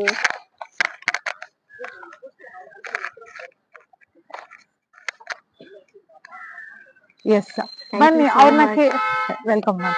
ಬನ್ನಿ ಅವ್ರ ಹತ್ರ ಮಾತಾಡಿಸಿ ಅವ್ರ ಬಗ್ಗೆ ಅವ್ರ ಏನ್ ಕೆಲಸ ಮಾಡ್ತಾರೆ, ಅವರ ಇಂಪಾರ್ಟೆನ್ಸ್ ಏನು, ಇವತ್ತಿಗೆ ಅವ್ರ ಸಮಾಜದಲ್ಲಿ ಏನೇನೆಲ್ಲ ಕೊಡುಗೆಗಳನ್ನ ಕೊಡ್ತಾ ಇದಾರೆ ಅಂತ ಕೇಳೋಣ. ಅವ್ರ ಬಗ್ಗೆ ಹೆಚ್ಚಿನ ಮಾಹಿತಿಯನ್ನ ತಿಳ್ಕೊಳ್ಳೋಣ. ಮೇಡಮ್ ಕೂತ್ಕೊಳ್ಳಿ. First introduce. ನನ್ನ ಹೆಸರು ರೇಣುಕಾದೇವಿ ಪಾಟೀಲ್ ಅಂತ. ನಾನು ಬೀದರ್ ಜಿಲ್ಲೆಯ ಒಂದು ಗ್ರಾಮವಾದ ಹುಮ್ನಾಬಾದ್ ತಾಲೂಕದ ಹುಡುಗಿ ಗ್ರಾಮದಿಂದ ಬೆಂಗಳೂರಿಗೆ ನಾನು ವೃತ್ತಿಯನ್ನು ಸ್ಟಾರ್ಟ್ ಮಾಡಕ್ಕೆ ಇಲ್ಲಿ ಬಂದಿರೋದು. ಇಲ್ಲಿ ಬೆಂಗಳೂರಿಗೆ ಬಂದಾದ್ಮೇಲೆ ಸ್ಟಾರ್ಟಿಂಗ್ ನಾನು ಬಂದಿರುವಾಗ ಇಲ್ಲಿ ನನ್ನ ಫ್ರೆಂಡ್ ಸರ್ಕಲ್ ಆಗ್ಲಿ, ಕೊಲೀಗ್ಸ್ ಆಗ್ಲಿ, ಇಲ್ಲಿ ಯಾರು ಇರ್ಲಿಲ್ಲ ಇಲ್ಲಿ ನನ್ಗೆ. ಬಟ್ ಇಲ್ಲಿ ಬಂದಾದ್ಮೇಲೆ ನನ್ಗೆ ಒಳ್ಳೆ ಫ್ರೆಂಡ್ಸ್ ಸಿಕ್ಕಿದ್ದಾರೆ, ಒಳ್ಳೆ ಕಲೀಗ್ಸ್ ಸಿಕ್ಕಿದ್ದಾರೆ, ಒಳ್ಳೆ ಸ್ನೇಹಿತರು. ಮತ್ತೆ ಸ್ನೇಹಿತರು ಅನ್ನೋದಕ್ಕಿಂತ ಒಳ್ಳೆ ಅಕ್ಕ ತಂಗಿ ತರ ನೋಡ್ಕೊಳ್ಳುವಂತ ಬಾಂಧವ್ಯ ಇರುವಂತವ್ರು ಸಿಕ್ಕಿದ್ದಾರೆ. ಸ್ಟಾರ್ಟಿಂಗ್ ಬಂದಿದಾಗ ನಾನು ಇಲ್ಲಿ ತುಂಬಾ ಸ್ಟ್ರಗಲ್ ಮಾಡಿದ್ದು. ಅಂದ್ರೆ ನಾವು ಹಳ್ಳಿಯಲ್ಲಿ ಬೆಳೆದಿದ್ದವರು, ಇಲ್ಲಿ ಬೆಂಗಳೂರಲ್ಲಿ ಬಂದಿರುವಾಗ ಹಳ್ಳಿ ಜೀವನನೇ ಬೇರೆ ಇರುತ್ತೆ, ಸಿಟಿ ಜೀವನನೇ ಬೇರೆ ಇರುತ್ತೆ. ಸೊ ಹಳ್ಳಿಯಿಂದ ಸಿಟಿಗೆ ಬಂದಿರುವಾಗ ಅಡ್ಜಸ್ಟ್ ಆಗಕ್ಕೆ ತುಂಬಾ ಕಾಲಾವಕಾಶ ಬೇಕಾಗುತ್ತೆ. ಯಾಕಂದ್ರೆ ನಾವು ಹಳ್ಳಿಯಲ್ಲಿ ನೋಡ್ಲಾರ್ದಂತದೆಲ್ಲ ಅಂದ್ರೆ ಫಾರ್ ಎಕ್ಸಾಂಪಲ್ ಇವಾಗ ನಾವು ರೋಡಲ್ಲಿ ಹೋಗ್ತಿರ್ತೀವಿ ಸಿಗ್ನಲ್ ಬೀಳುತ್ತೆ, ಸಿಗ್ನಲ್ ಬಿದ್ದಾಗ ನಾವು ನಿಲ್ಬೇಕು ಅನ್ನೋಂತ ಪ್ರಜ್ಞೆ ನಮ್ಗೆ ಇರೋದಿಲ್ಲ. ಯಾಕಂದ್ರೆ ಹಳ್ಳಿಯಲ್ಲಿ ಯಾವ್ದೇ ರೀತಿ ಸಿಗ್ನಲ್ ಆಗ್ಲಿ ಅದಾಗ್ಲಿ ಇದಾಗ್ಲಿ ಯಾವ್ದು ಇರೋದಿಲ್ಲ. ಸೊ ಅಂತದೆಲ್ಲ ಹೊಸದಾಗಿ ನನ್ಗೆ ಎಕ್ಸ್ಪೀರಿಯನ್ಸ್ ಆಯ್ತು. ಇನ್ನು ಫೀಲ್ಡಿಗೆ ಬಂದಾಗ್ಲೂ ಕೂಡ ಸ್ಟಾರ್ಟಿಂಗ್ ಬಂದಿದಾಗ ನಾವ್ ಎನ್ರೋಲ್ಮೆಂಟ್ ಆದ್ಮೇಲೆ ಯಾವ್ದು ಆಫೀಸ್ ಹುಡುಕ್ಬೇಕು, ಹೇಗ್ ಹೋಗ್ಬೇಕು, ಯಾರನ್ನ ಕೇಳ್ಬೇಕು ಅನ್ನಂತದ್ ಗೊಂದಲ ಇತ್ತು ಅವಾಗ. ಬಟ್ ಆ ಗೊಂದಲ ಇರುವಾಗ ಇನ್ನೊಬ್ರು ಅಡ್ವೊಕೇಟ್ಗೆ ನಾವು ಕಾಂಟ್ಯಾಕ್ಟ್ ಮಾಡಿದಾಗ ಅವ್ರದ್ದು ಫ್ರೆಂಡ್ ಆಫೀಸೇ ನನಗೆ ಜಾಯಿನ್ ಮಾಡಿಸಿದ್ರು. ಸೊ ಅವಾಗಿಂದ ನಾವು ಸ್ಟಾರ್ಟ್ ಮಾಡಿದ್ದು 2014 ಡಿಸೆಂಬರ್ 8ನೇ ತಾರೀಕಿಂದ ನಾನು ಇಲ್ಲಿ ಬೆಂಗಳೂರು ಸಿಟಿಯಲ್ಲಿ ಒಂದು ಆಫೀಸ್ ನಾನು ಜಾಯಿನ್ ಆಗಿದ್ದು. ಸೊ ಜಾಯಿನ್ ಆಗಿದ್ದಾಗ ಇಲ್ಲೆಲ್ಲ ಇಂಗ್ಲಿಷ್ ಲ್ಯಾಂಗ್ವೇಜ್ ತುಂಬಾ ಇಂಪಾರ್ಟೆಂಟ್ಸ್ ಅಂತ ಅನಿಸ್ತು. ಬಟ್ ನಾವು ಕಲ್ತಿರೋದು LLB ಕೂಡ ಕನ್ನಡ ಮೀಡಿಯಂ. ಸೊ ಆವಾಗ ನಂದು ಆ ಸೀನಿಯರ್ ನನಗೆ ಫಸ್ಟ್ ಕೇಳಿದ್ದು Hindi to Kannada translation and Kannada to Hindi translation. ಅಷ್ಟ್ ಕೇಳಾದ್ಮೇಲೆ ಸರಿ ಜಾಯಿನ್ ಆಗಿ ನಮ್ಮ ಆಫೀಸು ಅಂತ ಹೇಳಿದ್ರು. ಸೊ ಅವಾಗಿಂದ ನಾನು ಸ್ಟಾರ್ಟ್ ಮಾಡಿದ್ದು ಅವಾಗಿಂದ. ನೀವು 2014 ಅಲ್ಲಿ ಬಂದಿದ್ದು ಬೆಂಗಳೂರಿಗೆ ಅಂತ ಹೇಳಿದ್ರಿ. ಸೊ ಇವಾಗ ಆಲ್ಮೋಸ್ಟ್ 10-11 ಇಯರ್ಸ್ ಆಯ್ತು. Yes ma'am. ಸೊ 11 ಇಯರ್ಸ್ ನೀವು ಅಲ್ಲಿಂದ ಇಲ್ಲಿ ಬಂದು ಸ್ಟ್ರಗಲ್ ಮಾಡಿ ಇಷ್ಟೆಲ್ಲ ಮಾಡಿದ್ರಿ ಅಂತ ಹೇಳಿದ್ರಿ. ಸೊ ಹೌದು ರೀಸೆಂಟ್ ಆಗಿ ನೀವು ಒಂದು ಎಲೆಕ್ಷನ್ ಅಲ್ಲಿ ಕೂಡ ಕಾಂಟೆಸ್ಟ್ ಮಾಡಿದ್ರಿ. ಹೌದು. ಸೊ ಅದ್ರ ಬಗ್ಗೆ ಹೇಳಿ ಮ್ಯಾಮ್, ನಿಮ್ ಡೆಸಿಗ್ನೇಷನ್ ಏನಲ್ಲಿ ಮತ್ತೆ ಹೇಗಿತ್ತು ಆ ಎಲೆಕ್ಷನ್ ಎಕ್ಸ್ಪೀರಿಯನ್ಸ್? ಒಂದ್ ಎಲೆಕ್ಷನ್ ನಿಂತು ಗೆಲ್ಲೋದು ಖಂಡಿತ ಸಾಮಾನ್ಯ ವಿಚಾರ ಅಲ್ಲ. ಸೊ ಅದನ್ನ ಅವ್ರು ಮಾಡಿದ್ದಾರೆ. ಸೊ ಅದ್ರ ಬಗ್ಗೆ ಎಕ್ಸ್ಪೀರಿಯನ್ಸ್ ನ ತಿಳ್ಕೊಳ್ಳೋಣ. ಎಲೆಕ್ಷನ್ ನಿಜವಾಗ್ಲು ಎಲೆಕ್ಷನ್ ನಿಲ್ಬೇಕು ಅನ್ನೋಂಥದ್ದು ಪ್ಲಾನ್ ಇರ್ಲಿಲ್ಲ ಸ್ಟಾರ್ಟಿಂಗ್. ಬಟ್ ಆಮೇಲೆ ಫ್ರೆಂಡ್ಸ್ ಗಳು ಮತ್ತೆ ಸುಧಾಕಾ ಅಂತ ಇದಾರೆ ಅವರು, ಮತ್ತೆ ವೀಣಾ ಮೇಡಮ್, ಸೊ ಅವರೆಲ್ಲ ಒಳ್ಳೆ ನನ್ಗೆ ಅವ್ರ ಸಿಸ್ಟರು ಅವ್ರ ಮಕ್ಕಳ ತರ ನೋಡ್ತಾರೆ ನನ್ಗೆ. ಅವರೆಲ್ಲ ಸರಿ ನಾನ್ ನಿಂತ್ಕೋತೀನಿ ಅಂತ ಹೇಳಿದಾಗ ಸರಿ ಆಯ್ತು ನಿಂತ್ಕೋ ಅಮ್ಮ ಅಂತ ಹೇಳಿದ್ರು. ಸೊ ಸಪೋರ್ಟಿವ್ ಗಾಗಿ ತುಂಬಾ ಜನ ನನಗ ಸಪೋರ್ಟಿವ್ ಮಾಡಿದ್ದಾರೆ. ಇಲ್ಲಿ ರಾಜಣ್ಣ ಸರ್ ಆಗಿರ್ಬೋದು, ಪ್ರಕಾಶ್ ಅವ್ರ ಅಂತ ಇದ್ದಾರೆ advocates, bar council director Rajanna sir ಅಂತಿದ್ದಾರೆ, ಅವರು ಕೂಡ ಸಪೋರ್ಟ್ ಮಾಡಿದ್ದಾರೆ. ಇನ್ನು ಶಿಲ್ಪಾ ರಾಣಿ ಅಂತಿದ್ದಾರೆ, ಅವರು ಸಪೋರ್ಟ್ ಮಾಡಿದ್ದಾರೆ. ಸೊ ಆ ಎಲೆಕ್ಷನ್ ಅನ್ನಂತದೇನು ನಿಂತ್ಕೊಂಡಿದಾಗ ಓಕೆ ನಿಂತ್ಕೊಂಡಿದಾಗ ಅದು ಏನು ಅನಿಸ್ಲಿಲ್ಲ. ಕ್ಯಾನ್ವೇಸ್ ಮಾಡ್ಬೇಕು, ಸಪೋರ್ಟಿವ್ ಯಾರು ಮಾಡ್ತಾರೆ, ಆಮೇಲೆ ಇಲ್ಲೆಲ್ಲ ಆಲ್ಮೋಸ್ಟ್ ಎಲ್ಲ ಕಾಲೇಜ್ ಮೇಟ್, ಸೀನಿಯರ್ಸ್, ಜೂನಿಯರ್ಸ್ ಅಂತ ತುಂಬಾನೇ ಇದೆ ಇಲ್ಲಿ. ಸೊ ಅವರೆಲ್ಲ ನನಗೆ ಸಪೋರ್ಟ್ ಮಾಡಿ ನನ್ಗೊಂದು ಬೆಂಗಳೂರು ವಕೀಲ ಸಾಹಿತ್ಯ ಕೂಟದಲ್ಲಿ ಗವರ್ನಿಂಗ್ ಕೌನ್ಸಿಲ್ ಆಗಿ ವಿನ್ ಮಾಡಿದಾರಲ್ಲ, ನಿಜವಾಗ್ಲೂ ನಾನು ಅವರಿಗೆಲ್ಲ ತುಂಬಾ ಕೃತಜ್ಞರಾಗಿದ್ದೇನೆ. Hello everyone, welcome back to the women series. ಈ ವುಮೆನ್ ಸೀರೀಸ್ ಅಲ್ಲಿ ನಮ್ ಜೊತೆ ಇವತ್ತಿರೋದು ರಾಜೇಶ್ವರಿ ಮ್ಯಾಮ್. ಬನ್ನಿ ಅವ್ರಿಗೆ ವಿಶ್ ಮಾಡಿ ಅವ್ರ ಬಗ್ಗೆ ಹೆಚ್ಚಿನ ಮಾಹಿತಿಯನ್ನ ತಿಳ್ಕೊಳ್ಳೋಣ. Hello ma'am, happy women's day. Thank you ma'am. Yes. So ನಾನು ಆಗ್ಲೇ ಮುಂಚೆನೆ ಹೇಳಿದ್ದೆ, ನಾವು ಮೋಟಿವೇಶನ್ಗೆ ಎಲ್ಲೂ ಹುಡ್ಕೊಂಡು ಹೋಗ್ಬೇಕಾಗಿಲ್ಲ, ನಮ್ ಸುತ್ತಾನೆ ಮಹಿಳೆಯರಿದ್ದಾರೆ. ಸೊ ಅವ್ರ ಕೆಲಸ ಕಾರ್ಯ ಹೇಗ್ ಮಾಡ್ತಿದ್ದಾರೆ, ಏನ್ ಚಾಲೆಂಜಸ್ ನ ಫೇಸ್ ಮಾಡಿದ್ದಾರೆ ಲೈಫ್ ಅಲ್ಲಿ, ಅದೇ ಕೂಡ ನಮ್ಗೆ ಮೋಟಿವೇಶನ್ ಆಗುತ್ತೆ. ಸೊ ಅದೇ ತರ ನಾನು ತುಂಬಾ ನೋಡಿದೀನಿ ರಾಜೇಶ್ವರಿ ಮ್ಯಾಮ್ ನ ತುಂಬಾ ವರ್ಷದಿಂದ. ಅವ್ರು ತುಂಬಾ ಹಾರ್ಡ್ ವರ್ಕಿಂಗ್, ಬೆಳಗ್ಗೆಯಿಂದ ನೈಟ್ ವರ್ಗು ಏನಾದ್ರು ಮಾಡ್ತಾ ಇರ್ತಾರೆ, ಎಂತೂಸಿಯಾಸ್ಟಿಕ್ ಆಗಿರ್ತಾರೆ, ಯಾವಾಗ್ಲೂ ನಗ್ನಗ್ತಾ ಇರ್ತಾರೆ. ಸೊ ಈ ಎಲ್ಲಾ ಪಾಸಿಟಿವ್ಸ್ ಜೊತೆಗೆ ಅವ್ರ ದಿನ ಕಳೀತಾರೆ. ಮತ್ತೆ ನಾನು ಅವರಲ್ಲಿ ಒಂದು ಪಾಸಿಟಿವ್ ಏನ್ ನೋಡಿದ್ದಂತಂದ್ರೆ ಹೆಲ್ಪಿಂಗ್ ನೇಚರ್. ಸೊ ಯಾರಾದ್ರೂ ಆಗ್ಲಿ ನನ್ ಕೈಲಿ ಏನಾಗುತ್ತೆ ಮಾಡ್ಬೇಕು ಅಂತ ಯಾವಾಗ್ಲೂ ತುಂಬಾ ಉತ್ಸಾಹದಿಂದ ಇರ್ತಾರೆ. ಸೊ ಅದೇ ರೀಸನ್ಗೆನೆ ಇವತ್ತು ನಾನು ಅವ್ರನ್ನ ಮಾತಾಡಿಸಿ ವಿಶ್ ಮಾಡೋಕೋಸ್ಕರ ಬಂದೆ. ಸೊ ಎಸ್ ಮ್ಯಾಮ್, ಸೊ ನೀವ್ ಯಾವ ವರ್ಷ ಜಾಬ್ ಸ್ಟಾರ್ಟ್ ಮಾಡಿದ್ದು? ಮ್ಯಾಮ್ ನಾನು ಸುಮಾರು ಒಂದ್ 8-10 ವರ್ಷದಿಂದನೂ ಕೆಲಸ ಮಾಡಕ್ ಶುರು ಮಾಡಿದ್ದೀನಿ, ಅವಾಗಿಂದನೂ ಚೈಲ್ಡ್. ಆಮೇಲೆ ಈಗ ಆಯ್ತು PUC ಮುಗೀತು. PUC ಆದ್ಮೇಲೆ ಒಂದ್ ಸ್ಕೂಲಲ್ಲಿ ಸುಮ್ನೆ ಸ್ಕೂಲ್ ನರ್ಸರಿ ಮಕ್ಕಳಿಗೆ ಟೀಚರ್ ತರ ವರ್ಕ್ ಮಾಡಿದೆ. ಆಮೇಲೆ ಮದ್ವೆ ಆಯ್ತು. ಮದ್ವೆ ಆದ್ಮೇಲೆ ಆಮೇಲೆ ವರ್ಕ್ ಸ್ಟಾರ್ಟ್. ಬೇಕೇ ಬೇಕು ಅಂತ ಕೆಲಸ ಬೇಕು ಅಂತ ಒಂದ್ 2 ವರ್ಷ ಮಾಡ್ದೆ. ಒಂದ್ ಇಲ್ಲಿ ಸುಬ್ರಹ್ಮಣ್ಯ ನಗರ ಒಂದು ಆಫೀಸಲ್ಲಿ ಮಾಡ್ದೆ. ಅದಾದ್ಮೇಲೆ ಮಕ್ಕಳಾಯ್ತು. ಮಕ್ಕಳಾದ್ಮೇಲೆ ಏನು ಕೆಲಸ ಇಲ್ಲ, ಮಕ್ಳು ನೋಡ್ಕೋಬೇಕಿತ್ತಲ್ಲ. ಸೊ ಹಾಗಾಗಿ ಮನೇಲೆ ಒಂದ್ ಹೂವ ಕಟ್ಟೋದು, ಒಂದೇನೋ ಒಂದು ಈ ಸಂಕ್ರಾಂತಿ ಹಬ್ಬ ಬಂದ್ರೆ ಒಂದ್ ಕೊಬ್ಬರಿ ಹೆಚ್ಚೋದು, ಅವರೆಕಾಳು ಎತ್ಕೊಳ್ಳೋದು. ಸೊ ಏನಾದ್ರು ಒಂದ್ ಕೆಲಸ ಮಾಡ್ತಾನೆ ಇದ್ದೀನಿ. ಇವಾಗ ಪ್ರೆಸೆಂಟ್ ಏನ್ ಮಾಡ್ತಾ ಇದ್ದೀರಾ? ಈಗ ಪ್ರೆಸೆಂಟ್ ಒಂದ್ ಕಾಲೇಜಲ್ಲಿ ವರ್ಕ್ ಮಾಡ್ತಾ ಇದೀನಿ. ಓಕೆ. ಸೊ ಇದರಿಂದ ಏನ್ ಅರ್ಥ ಆಯ್ತಂದ್ರೆ, ಸೊ ಜಾಬ್ ಮಾಡ್ಬೇಕಂದ್ರೆ ಏನೋ ಒಂದು ಪರ್ಟಿಕ್ಯುಲರ್ ಜಾಬ್ ಅಂತ ಅದನ್ನೇ ಮಾಡ್ಬೇಕಂತಲ್ಲ, ಆ ಸಮಯಕ್ಕೆ ಏನ್ ಸಿಕ್ತು, ಏನ್ ಮಾಡಕ್ಕಾಯ್ತು, ಅದು ಎಲ್ಲದನ್ನು ಅವ್ರು ಮಾಡ್ಕೊಂಡ್ ಬಂದಿದ್ದಾರೆ. ಸೊ ಅವ್ರು ಹೇಳ್ದಂಗೆ ಚಿಕ್ಕ ವಯಸ್ಸಿಂದ ಇಲ್ಲಿವರೆಗೂ ಒಂದು ಆಫೀಸ್ ಕೆಲಸ ಮಾಡಿದ್ದಾಗಿರ್ಬೋದು, ಹೂವ ಕಟ್ಟಿದ್ದಾಗಿರ್ಬೋದು, ಅಲ್ಲಿಂದ ಎಲ್ಲಾ ಕೆಲ್ಸಾನು ಮಾಡ್ಕೊಂಡ್ ಬಂದಿದ್ದಾರೆ. ಅಂದ್ರೆ ಅದ್ ಏನ್ ತೋರ್ಸುತ್ತಂದ್ರೆ ದುಡಿಮೆ ಇಂಪಾರ್ಟೆಂಟ್. ನಾವ್ ಎಲ್ಲಿಂದ ದುಡಿತಿದೀವಿ ಅಂತಲ್ಲ, ನ್ಯಾಯವಾದ ದಾರಿಲಿ ಎಲ್ಲಾದ್ರೂ ದುಡಿಬಹುದು ಅನ್ನೋದಕ್ಕೆ ಇದು ಒಂದು ಕಂಪ್ಲೀಟ್ ಎಕ್ಸಾಂಪಲ್ ಅಂತ ಹೇಳ್ಬೋದು. ಸೊ ಮತ್ತೆ ಇನ್ನೊಂದು, ಇವಾಗ ನೀವು ಕಾಲೇಜಲ್ಲಿ ಕೆಲಸ ಮಾಡ್ತೀನಿ ಅಂತ ಹೇಳ್ತೀರಾ. ಸೊ ಮುಂಚೆ ಎಲ್ಲ ಹೋಗಕ್ಕೆ ಕನ್ವೀನಿಯನ್ಸಸ್ ಎಲ್ಲ ಕಡಿಮೆ ಇತ್ತು. ಈಗಂದ್ರೆ ಮೆಟ್ರೋ ಇದೆ, ನಮ್ಗೆ ಟ್ರಾನ್ಸ್ಪೋರ್ಟೇಶನ್ ಈಸಿ ಇದೆ. ಬಟ್ ಅವಾಗ ಹಂಗೆಲ್ಲ ಇರ್ಲಿಲ್ಲ. ಸೊ ಅವಾಗ ಯಾವಾಗಾದ್ರೂ ಅನ್ನಿಸ್ತಾ ಅಯ್ಯೋ ನಂಗೆ ಯಾಕೆ ಈ ಜಂಜಾಟ ಎಲ್ಲ, ಮನೇಲಿ ಇದ್ಬಿಡೋಣ ಎಲ್ಲ ಬಿಟ್ಟು ಅಂತ? ಖಂಡಿತ ಅನ್ಸಿಲ್ಲ ಮ್ಯಾಮ್. ಜೀವನ ನಡಿಬೇಕು, ಮಕ್ಳು ನೋಡ್ಕೋಬೇಕು, ಮಕ್ಳನ್ನ ಓದಿಸ್ಬೇಕು, ಏನಾದ್ರು ಒಂದ್ ಕೆಲಸ ಮಾಡ್ಲೇಬೇಕು ಅನ್ನೋದು ಮೊದ್ಲಿಂದಾನು ನನ್ಗಿತ್ತು. ಏನಾದ್ರು ಒಂದ್ ಕೆಲ್ಸ ಮಾಡ್ಲೇಬೇಕು ಬಿಟ್ಬಿಟ್ಟು ಅಂತ. ಮನೇಲಿ ಕುತ್ಕೋಬೇಕು ಅನ್ನೋದು ನಾನು ಯೋಚನೆ ಮಾಡಿಲ್ಲ. ಯೋಚ್ನೆನೆ ಯಾವತ್ತೂ ಮಾಡಿಲ್ಲ. ಖಂಡಿತ ಇಲ್ಲ. ಸೊ ಅಟ್ಲೀಸ್ಟ್ ನಮ್ಗೆಲ್ಲ ಅನ್ಸಿತ್ತು ಯಾವಾಗ್ಲೂ ಒಂದ್ ಪಾಯಿಂಟ್ ಆಫ್ ಟೈಮ್ ಅಲ್ಲಿ ಬೇಡ ಬಿಟ್ಬಿಡೋಣ ಅಂತ. ಬಟ್ ಅವ್ರಿಗೆ ಅದು ಕೂಡ ಅನ್ಸಿಲ್ಲ ಅಂತೆ. ಸೊ ಅದು ಕೂಡ ಅವ್ರ ಪಾಸಿಟಿವ್ ಅಂತ ಹೇಳ್ಬೋದು. ಖಂಡಿತ ಸೊ ಇವತ್ತಿಗೆ ಹೇಗಿದೆ ನಿಮ್ ಲೈಫ್? ನೀವ್ ಹಿಂದೆ ತಿರುಗಿ ನೋಡಿದ್ರೆ ನಿಮ್ಗೆ ಸ್ಯಾಟಿಸ್ಫ್ಯಾಕ್ಷನ್ ಇದೆಯಾ? ಖಂಡಿತ ನೀವ್ ಮ್ಯಾಮ್. ಏನ್ ಅನ್ಕೊಂಡ್ರೆ ಆ ಲೈಫ್ ಸಿಕ್ಕಿದ್ಯಾ ನಿಮ್ಗೆ? ಖಂಡಿತ ಮ್ಯಾಮ್. ಯಾಕಂದ್ರೆ ನಾನೊಂದು ಇಲ್ಲಿ ತಾಲೂಕ್ ಆಫೀಸಲ್ಲಿ ಇದು ಡೈಲಿ ವೇಜಸ್ ತರ ಕೆಲಸ ಮಾಡ್ತಾ ಇದ್ದೆ. ಸೊ ಒಂದೊಂದಿನ ಕೆಲಸ ಇರೋದು, ಒಂದೊಂದ್ಸರಿ ಕೆಲಸ ಇರ್ತಿರ್ಲಿಲ್ಲ. ಸೊ ಹಾಗಾಗಿ ಅವಾಗ ಬರೀ ₹100 ಅಥವಾ ಒಂದಿನ ₹60, ಒಂದಿನ ₹80 ಈ ತರ ಎಲ್ಲ ಸಿಕ್ತಿತ್ತು. ಸೊ ಅದ್ ₹3,000 ತಗೊಂಡ್ ಒಂದ್ ಏನ್ ಮಾಡಕ್ ಆಗ್ತಿದೆ. ಒಂದ್ಸರಿ ಹೌದು. 2,500 ಬಂದಿದೆ, ಒಂದ್ಸರಿ 2,000 ಬಂದಿದೆ. ಕೆಲಸ ಇಲ್ದೇನೂ ಆಗಿದೆ. ಆತರ ಎಲ್ಲ ಇದ್ದಾಗ ಎಲ್ಲಾರು ಒಂದು ಪರ್ಟಿಕ್ಯುಲರ್ ಆಗಿ ಏನೋ ಒಂದ್ 2,000 ಒಂದ್ 3,000 ಸಂಬಳ ಕೊಡೋತರ ಕೆಲಸ ಸಿಕ್ಕಿದ್ರೆ ಸಾಕಲ್ಲಪ್ಪ, ಪರ್ಮನೆಂಟ್ ಆಗಿ ಮಾಡೋ ತರ ಅನ್ನೋದಿತ್ತು. ಅದೇ ತರ ಸಿಕ್ತು. ಅದೇ ತರ ಮಾಡ್ಕೊಂಡು ಹೋಗ್ತಿದ್ವಿ. ಸ್ಯಾಟಿಸ್ಫ್ಯಾಕ್ಷನ್ ಇದೆ. ಸೊ ನಾನ್ ಇವತ್ ಮಾಡಿದ್ರೆ ನೀವ್ ಹಿಂದೆ ತಿರುಗಿ ನೋಡಿದ್ರೆ ನಿಮ್ಗೆ ಅನ್ಸುತ್ತೆ ಖಂಡಿತ ನಿಮ್ ಲೈಫ್ ಕಂಪ್ಲೀಟ್ ಆಗಿದೆ ಖಂಡಿತ ಅಂತ. ಅನ್ಸುತ್ತೆ ಇವಾಗ. ಹೌದು. ಈಗ ತುಂಬಾ ಜನಕ್ಕೆ ಕನ್ಫ್ಯೂಷನ್ ಇರುತ್ತೆ. ಅಂದ್ರೆ ಇವಾಗ ನಾವ್ ಓದಿಲ್ಲ, ನನ್ನ ಹತ್ರ ಡಿಗ್ರಿ ಇಲ್ಲ, ಸೊ ನನ್ಗೆ ಆಚೆ ಹೋದ್ರೆ ಕೆಲ್ಸ ಸಿಗುತ್ತೋ ಇಲ್ವೋ ಅನ್ನೋ ಒಂದ್ ಕನ್ಫ್ಯೂಷನ್ ತುಂಬಾ ಜನಕ್ಕಿರುತ್ತೆ. ಅವ್ರಿಗೆ ಏನ್ ಹೇಳಕ್ ಇಷ್ಟಪಡ್ತೀರಾ?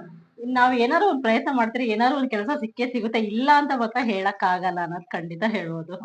ಅಂದ್ರೆ ಮಾಡೋ ಮನ್ಸಿರ್ಬೇಕಷ್ಟೇ. ಖಂಡಿತ. ಸೊ ಮಾಡೋ ಮನ್ಸಿದ್ರೆ ಎಲ್ಲೋ ಒಂದ್ ಕಡೆ ಕೆಲ್ಸ ಸಿಕ್ಕೇ ಸಿಕ್ಕೇ ಸಿಗುತ್ತೆ ಅಂತ. ಖಂಡಿತ. ಸೊ ಇವಾಗ ದುಡಿಮೆ ಅನ್ನೋದು ಕೆಲವ್ರಿಗೆ ಕಡಿಮೆ ದುಡಿಮೆ ಇರುತ್ತೆ, ಕೆಲವ್ರಿಗೆ ಜಾಸ್ತಿ ಇರುತ್ತೆ. ಸೊ ಅದ್ರಲ್ಲಿ ಏನಾದ್ರು ಡಿಫ್ರೆನ್ಸಿಯೇಷನ್ ಆಗುತ್ತೆ ಅಂತ ಅನ್ಸುತ್ತೆ ನಿಮ್ಗೆ? ಹ್ಮ್. ಅಂದ್ರೆ ದುಡಿಯೋದ್ ಇಂಪಾರ್ಟೆಂಟ್ ಅಥವಾ ಎಷ್ಟು ದುಡಿತಿದೀವಿ, ಏನ್ ಮಾಡ್ತಿದೀವಿ ಅನ್ನೋದು ದುಡಿಯೋದು ಇಂಪಾರ್ಟೆಂಟ್? ಇಂಪಾರ್ಟೆಂಟ್. ನಾವು ಸಂಬಳಕ್ಕಿಂತ ದುಡಿಯೋದು ಇಂಪಾರ್ಟೆಂಟ್. Correct. ಎಷ್ಟು ಬಂದ್ರೂ ಸಾಲಲ್ಲ. ಈಗಿನ ಜನರೇಷನ್ ನಿಮ್ಗೆ ಗೊತ್ತಿದೆ. ಈಗಿನ ಎಷ್ಟಿದ್ರು ಸಿಚುವೇಶನ್ ಖರ್ಚು ಮಾಡ್ತೀವಿ. ಅದೇನೋ ಕರೆಕ್ಟ್. ದುಡ್ಡು ಜಾಸ್ತಿ ಬಂದಂತೆ ನಮ್ಗೆ ಇನ್ನೂ ಖರ್ಚು ಜಾಸ್ತಿ ಆಗ್ತಾನೆ ಇರುತ್ತೆ. ಇನ್ನೂ ಆಸೆ ಜಾಸ್ತಿ, ಇನ್ನೂ ಬೇಕು ಅನ್ಸುತ್ತೆ. ಸೊ ನಾವು ತೃಪ್ತಿ ಪಟ್ಕೋಬೇಕಷ್ಟೇ ಇರೋದಕ್ಕೆ. ಕರೆಕ್ಟ್. ಸೊ ಈ ವುಮೆನ್ಸ್ ಡೇ ಸ್ಪೆಷಲ್ ಅಲ್ಲಿ ನಾವು ಇವತ್ತು ಹೈಕೋರ್ಟ್ ಬಂದಿದ್ವಿ. ಇಲ್ಲಿ ಸ್ವಲ್ಪ ಜನ ನಂಗೆ ಸಿಕ್ಕಿದ್ದಾರೆ. ಸೊ ಅವ್ರು ನೋಡಿದ್ರೇನೆ ಗೊತ್ತಾಗುತ್ತೆ ಅವ್ರು ಎಷ್ಟು ಬೋಲ್ಡ್ ಆಗಿದ್ದಾರೆ. ಮತ್ತೆ ಇಲ್ಲೆಲ್ಲ ಮಾತಾಡ್ತಾ ಇದ್ದಿದ್ದೆಲ್ಲ ಕಾಣಿಸ್ತು. ಸೊ ಅವ್ರು ಕೂಡ ಒಂದ್ ಮಾತ್ ಕೇಳೋಣ, ಏನ್ ಅನ್ಸುತ್ತೆ, ವುಮೆನ್ ಆಗಿರೋದು ಅವ್ರಿಗೆ ಎಷ್ಟು ಖುಷಿ ಇದೆ, ಎಷ್ಟು ಪ್ರೌಡ್ನೆಸ್ ಇದೆ, ಮತ್ತೆ ಅವ್ರ ಕೆಲಸ ಕಾರ್ಯಗಳಲ್ಲಿ ಹೇಗೆ ಅವ್ರು ಮುಂದೆ ಹೋಗ್ತಾ ಇದಾರೆ ಅಂತ ಕೇಳಿ ಅವ್ರನ್ನೇ ತಿಳ್ಕೊಳ್ಳೋಣ. ಬನ್ನಿ ಅವ್ರನ್ನ ಮಾತಾಡ್ಸೋಣ. ಮೇಡಮ್ ನಿಮ್ ಹೆಸರು? ಭಾನುಮತಿ ಮೇಡಮ್. ನಿಮ್ ಹೆಸರು? ಕೀರ್ತನ ಸ್ವಾಮಿ. ಕೀರ್ತನ. ಸೊ ಹೇಳಿ, ಇವತ್ತಿಲ್ ಬಂದಿದ್ದ ಉದ್ದೇಶ, ನೀವು ಯಾವ ಕೆಲ್ಸದ ಮೇಲೆ ಸೊ ಬಂದಿದ್ರಿ? ಇವತ್ತು ನಾನು ಬಾರ್ ಕೌನ್ಸಿಲ್ ಅಲ್ಲಿ ಎನ್ರೋಲ್ ಆಗಕ್ ಬಂದಿದ್ದೀನಿ. So I completed 5 years in Mysuru university. So ಇಲ್ಲಿ ಎನ್ರೋಲ್ ಆಗೋದು ಇವತ್ತು ಕಾರ್ಯಕ್ರಮ. ಓಕೆ. ಸೊ ಹೇಗ್ ಅನ್ನಿಸ್ತಾ ಇದೆ ಇಲ್ಲಿ ಎನ್ರೋಲ್ ಆಗಕ್ಕೋಸ್ಕರ ಬಂದಿದ್ದೀರಾ? ಈ ಜಾಗ ಹೊಸದಲ್ವಾ ನಿಮ್ಗೆ? ಇದು ಸೊ ಆಕ್ಚುಲಿ ಹೇಗ್ ಹೊಸ ಅನ್ನಿಸ್ತಾ ಇದೆ? ಜಾಗ. ತುಂಬಾ ಖುಷಿ ಆಗ್ತಾ ಇದೆ. ಆಫ್ಟರ್ 5 years ಎಷ್ಟೊಂದು ಓದಿ ಎಲ್ಲ ಬಂದು ಇದಕ್ಕೋಸ್ಕರ ಈ ಡೇಗೋಸ್ಕರ ವೇಟ್ ಮಾಡ್ತಾ ಇದ್ದೀವಿ. ಸೊ ಎನ್ರೋಲ್ ಆಗೋದು ತುಂಬಾ ಖುಷಿ ವಿಚಾರ.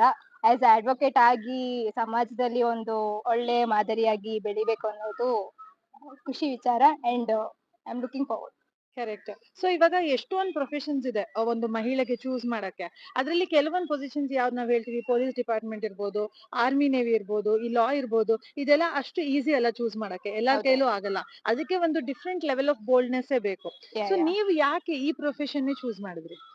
ಬಿಕಾಸ್ ನಾನು ರೂರಲ್ ಬ್ಯಾಕ್ ಗ್ರೌಂಡ್ ಇಂದ ಬಂದಿರೋದು. ಸೊ ನನ್ನ ಒಂದು ಅಟ್ಮಾಸ್ಫಿಯರ್ ಅಲ್ಲಿ ಬೆಳೆದಂತ ಜನಗಳಿಗೋಸ್ಕರ ಏನಾದ್ರೂ ಒಂದು ಸಣ್ಣ ಪುಟ್ಟ ಅವ್ರಿಗೋಸ್ಕರ ಏನಾದ್ರೂ ಮಾಡ್ಬೇಕು ಅನ್ನೋ ಆಸೆ, ಉತ್ಸಾಹ. ಹಾಗೆ ನನ್ನ ಕೊಲೀಗ್ಸ್ಗಳು, ಕೆಲವರು ನನ್ನ ಸೂಪರ್ ಸೀನಿಯರ್ಸ್ಗಳು ಇವಾಗ ಇರೋಂಥವ್ರನ್ನ ನೋಡಿದಾಗ ನನಗೂ ಏನಾದ್ರು ಇವ್ರ ತರ ಬೆಳಿಬೇಕು ಅನ್ನೋ ಆಸೆ ಇತ್ತು. So I choose because of that. Very nice. So ಇವ್ರು ಈ ಪ್ರೊಫೆಷನ್ ಚೂಸ್ ಮಾಡಿದಾರೆ. ನಾನು ಹೇಳ್ದಂಗೆ ತುಂಬಾ ಬೋಲ್ಡ್ನೆಸ್ ಬೇಕು. ಎಲ್ಲರೂ ಅಷ್ಟು ಈಸಿಯಾಗಿ ಈ ಪ್ರೊಫೆಷನ್ ಚೂಸ್ ಮಾಡಕ್ಕಾಗಲ್ಲ. ಸೊ ಅವ್ರು ಇವತ್ತು ಎನ್ರೋಲ್ಮೆಂಟ್ ಬಂದಿದ್ದಾರೆ. ನಮ್ ಕಡೆಯಿಂದ ಅವ್ರಿಗೆ all the best. So yes Thank you. Madam ಹೇಳಿ, ನಿಮ್ ಹೆಸರು? ಕೀರ್ತನ ಅಂತ. ಕೀರ್ತನ. ಓಕೆ. ನೀವ್ ಇವತ್ತಿಲ್ಲಿರೋದು? Like she is my friend. Enroll ಆಗ್ತಿದ್ದಾರೆ. ಸೊ ವುಮೆನ್ಗೆ ವುಮೆನ್ ಅಲ್ವಾ ಸಪೋರ್ಟ್ ಮಾಡ್ಬೇಕು. ಸೊ ಅದಕ್ಕೆ ಅವ್ರಿಗೆ ಸಪೋರ್ಟ್ ಗೋಸ್ಕರ ಬಂದಿದೀವಿ. ಸಪೋರ್ಟ್ ಅನ್ನೋದ್ಕಿಂತ ಲೈಕ್ ಟು ಚೇರ್ ಅಪ್, ಅವ್ರನ್ನ ಚೇರ್ ಅಪ್ ಮಾಡಕ್ ಬಂದಿದೀವಿ. ಸೊ ನೀವು ಬೇಸಿಕಲಿ ಬ್ಯಾಂಗ್ಳೂರ್ ಅವ್ರೇನಾ? ನಾನ್ ಬ್ಯಾಂಗ್ಳೂರಿಂದ. ಸೊ ಎಲ್ಲಿ ನೀವು ಸ್ಟಡೀಸ್ ಎಲ್ಲ ಮಾಡಿದ್ದು? Same from Bangalore I went to ಮೈಸೂರಲ್ಲಿ okay, ಮೈಸೂರು ಹಾ. ಯೂನಿವರ್ಸಿಟಿ ಮಾನಸ ಗಂಗೋತ್ರಿಯಲ್ಲಿ completed my 5 years of BA LLB course. Okay. Nice. So ನಿಮ್ಗೆ ಏನ್ ಅನ್ಸುತ್ತೆ, ನಿಮ್ಮಲ್ಲಿ ಏನ್ ಒಂದು ಪಾಸಿಟಿವ್ ಕ್ಯಾರೆಕ್ಟರ್ ಇದೆ? ನಿಮ್ಗೆ ವುಮೆನ್ ಅಂತ ಇವತ್ತು ಪ್ರೌಡ್ ಆಗಿ ಫೀಲ್ ಆಗಕ್ಕೆ ನಿಮ್ಗೆ ಏನೋ ಒಂದ್ ಕ್ಯಾರೆಕ್ಟರ್ ಇರುತ್ತೆ. ಸೊ ಏನ್ ಅನ್ಸುತ್ತೆ ಆ ಕ್ಯಾರೆಕ್ಟರ್? ವುಮೆನ್ ಅನ್ನೋದೇ positivity. The word women is the positivity. So ಈ ಫೀಲ್ಡ್ ಏನ್ ಮಾಡುತ್ತೆ ಅಂದ್ರೆ ಅದು ಬೂಸ್ಟ್ ಅಪ್ ಮಾಡುತ್ತೆ. ನಿಮ್ಗೆ ಏನೇನ್ ಪಾಸಿಟಿವ್ ಕ್ಯಾರೆಕ್ಟರ್ಸ್ ಇದೆಯೋ, the characters which makes a women, ಅದನ್ನೆಲ್ಲ ಬೂಸ್ಟಪ್ ಮಾಡುತ್ತೆ actually. Like not only individual character ಅಂತ ಸ್ಪೆಸಿಫಿಕ್ ಆಗಿಲ್ಲ. ಸಿ ಈಗ for example if you are introvert, still it take you to that level. Like introvert ಆಗಿನೇ ನೀವು face ಮಾಡ್ಬೋದು world ನ. People think introvert ಆದ್ರೆ like I can't go talk to them others, ಅವ್ರ ಮುಂದೆ ನಿಲ್ಲಕ್ಕಾಗಲ್ಲ, ಅದು ಇದಿರುತ್ತೆ, ಇನ್ಸೆಕ್ಯೂರಿಟೀಸ್ ಇರುತ್ತೆ, ಹೆಂಗೆ ನಾನ್ ಹಿಂಗ್ ಮಾತಾಡೋದು, ಅವ್ರ ಏನ್ ಅನ್ಕೋತಾರೆ ಅಂತ. But after coming to this like after choosing this profession, ಅದ್ ಯಾವ್ದು ಇರಲ್ಲ. ಅದನ್ನ ಬೂಸ್ಟಪ್ ಮಾಡುತ್ತೆ. ಲೈಕ್ ಇಲ್ಲ ನಾನ್ ಮಾತಾಡ್ಬೇಕು, ನಾನ್ ಕಲ್ತಿದೀನಿ, ಅದ್ರಲ್ಲಿ ಏನಿದೆ ಪ್ರಾಬ್ಲಮ್, ಕಲ್ತಿರೋದನ್ನ ನಾನು ಇನ್ನೊಬ್ರಿಗೆ ಹೇಳ್ಬೋದು. ಇಲ್ಲ ಹೆಂಗೆ ಅಂದ್ರೆ ಲೈಕ್ ಈಗ ನಾವ್ ಹೋಗ್ತಾ ಇರ್ತೀವಿ, ನಾವೇ ತಪ್ಪು ಮಾಡಿದಾಗ ನಮಗ್ ಅದು ರಿಯಲೈಸ್ ಆಗುತ್ತೆ. ನೋ ನೋ ದೇಸ್ ಲೈಕ್ ಅಲರ್ಮಿಂಗ್ ನಮ್ಗೆ, ಇಲ್ಲ ನಾವು ತಪ್ಪು ಮಾಡ್ತಿದೀವಿ, ಇದು ನಾವು ತಿಳ್ಕೊಂಡಿದೀವಿ, ಇದು ತಪ್ಪು ಇದು ಸರಿ ಅಂತ ನಮಗ್ ಗೊತ್ತಾಗುತ್ತೆ. ಅಂಡ್ ಮೋರ್ ಓವರ್ ಈಗ ಬೇರೆಯವ್ರು ಮಾಡಿದ್ರು ಅದ್ ನಮ್ಗೆ ಅನ್ಸುತ್ತೆ, ಇಲ್ಲ ಅವ್ರು ಮಾಡ್ತಿರೋ ತಪ್ಪು. ಮುಂಚೆ ಎಲ್ಲ ಬಿಟ್ಬಿಡ್ತೀವಿ, ಅವ್ರದ್ದು ರೋಡ್ ಆಕ್ಸಿಡೆಂಟ್ ಆಯ್ತು ಫಾರ್ ಎಕ್ಸಾಂಪಲ್, ಅವ್ರು ಬಿಟ್ಬಿಟ್ಟು ಅವ್ರು ಆಯ್ತು ಬಿಡಿ ನಾವು ಹೋಗೋದು. ಇಲ್ಲ ಇಲ್ಲ, ನಮ್ಗ್ ಅನ್ಸುತ್ತೆ ಯಾರ್ ಮಾಡಿದ್ದು, ಯಾವ ಲಾ ರಿಲೇಟ್ ಆಗುತ್ತೆ, ನಾವ್ ಅಲ್ಲಿ ಹೋಗಿ ಏನ್ ಮಾಡ್ಬೋದು, ಏನು ತಿಳ್ಕೊಂಡಿರಲ್ಲ. ಬಟ್ ಈ ಪ್ರೊಫೆಷನ್ ಬಂದ್ಮೇಲೆ ಅದು ಬೇರೆ ಲೆವೆಲ್ಗೆ ಕರ್ಕೊಂಡು ಹೋಗುತ್ತೆ. It enhances the positivity in the women. Correct. ಇವ್ರು ಹೇಳ್ತಾ ಇರೋದು ಸೋಷಿಯಲ್ ರೆಸ್ಪಾನ್ಸಿಬಿಲಿಟಿ ಎಲ್ಲರಿಗೂ ಇರುತ್ತೆ, ಬಟ್ ಲಾಯರ್ಸ್ ಅಂತ ಬಂದಾಗ ಅವ್ರಿಗೆ ಸ್ವಲ್ಪ ಜಾಸ್ತಿನೇ ಇರುತ್ತೆ. ಯಾಕಂದ್ರೆ ಅವ್ರಿಗೆ ತಪ್ಪನ್ನ ನೋಡಿ ಸುಮ್ನೆ ಇರೋ ಶಕ್ತಿ ಇರೋದಿಲ್ಲ. ಸೊ ತಪ್ಪಿನ ನೋಡಿದ ತಕ್ಷಣ ಹೌದು ಇದು ತಪ್ಪು ಅಂತ ಹೇಳ್ಬೇಕನ್ಸುತ್ತೆ. ಮತ್ತೆ ಇನ್ನೊಂದು ಅವ್ರು ತುಂಬಾ ಚೆನ್ನಾಗಿ ಹೇಳಿದ್ರು, ಬೇರೆಯವರೆಲ್ಲ ಅಷ್ಟೇ ಅಲ್ಲ, ನಾವು ತಪ್ಪು ಮಾಡೋಕ್ಕೂ ನಮ್ಮನ್ನ ನಾವು ಬಿಟ್ಕೊಡಲ್ಲ. ಬಿಕಾಸ್ ಅದು ಕೂಡ ಒಂದು ಅಲಾರ್ಮಿಂಗ್ ಆಗಿ ನಮ್ಗೆ ಹೇಳ್ತಾ ಇರುತ್ತೆ ಇದು ತಪ್ಪು ಅಂತ. ಸೊ ಈ ಪ್ರೊಫೆಷನ್ಗೆ ಬೋಲ್ಡ್ನೆಸ್, ಸ್ಟ್ರೇಟ್ ಫಾರ್ವರ್ಡ್ ಆಗಿರೋ ತುಂಬಾ ಇಂಪಾರ್ಟೆಂಟ್. ಇಲ್ಲಾಂದ್ರೆ ಇಲ್ಲಿ ಇರೋದಕ್ಕೆ ಆಗಲ್ಲ ನನ್ ಪ್ರಕಾರ. ಸೊ ಆ ತರ ನೀವು ಸ್ಟ್ರೇಟ್ ಫಾರ್ವರ್ಡ್ ಆಗಿದ್ದು ನಿಮ್ಗೆ ಏನಾದ್ರು ಪ್ರಾಬ್ಲಮ್ ಆಗಿದ್ಯಾ?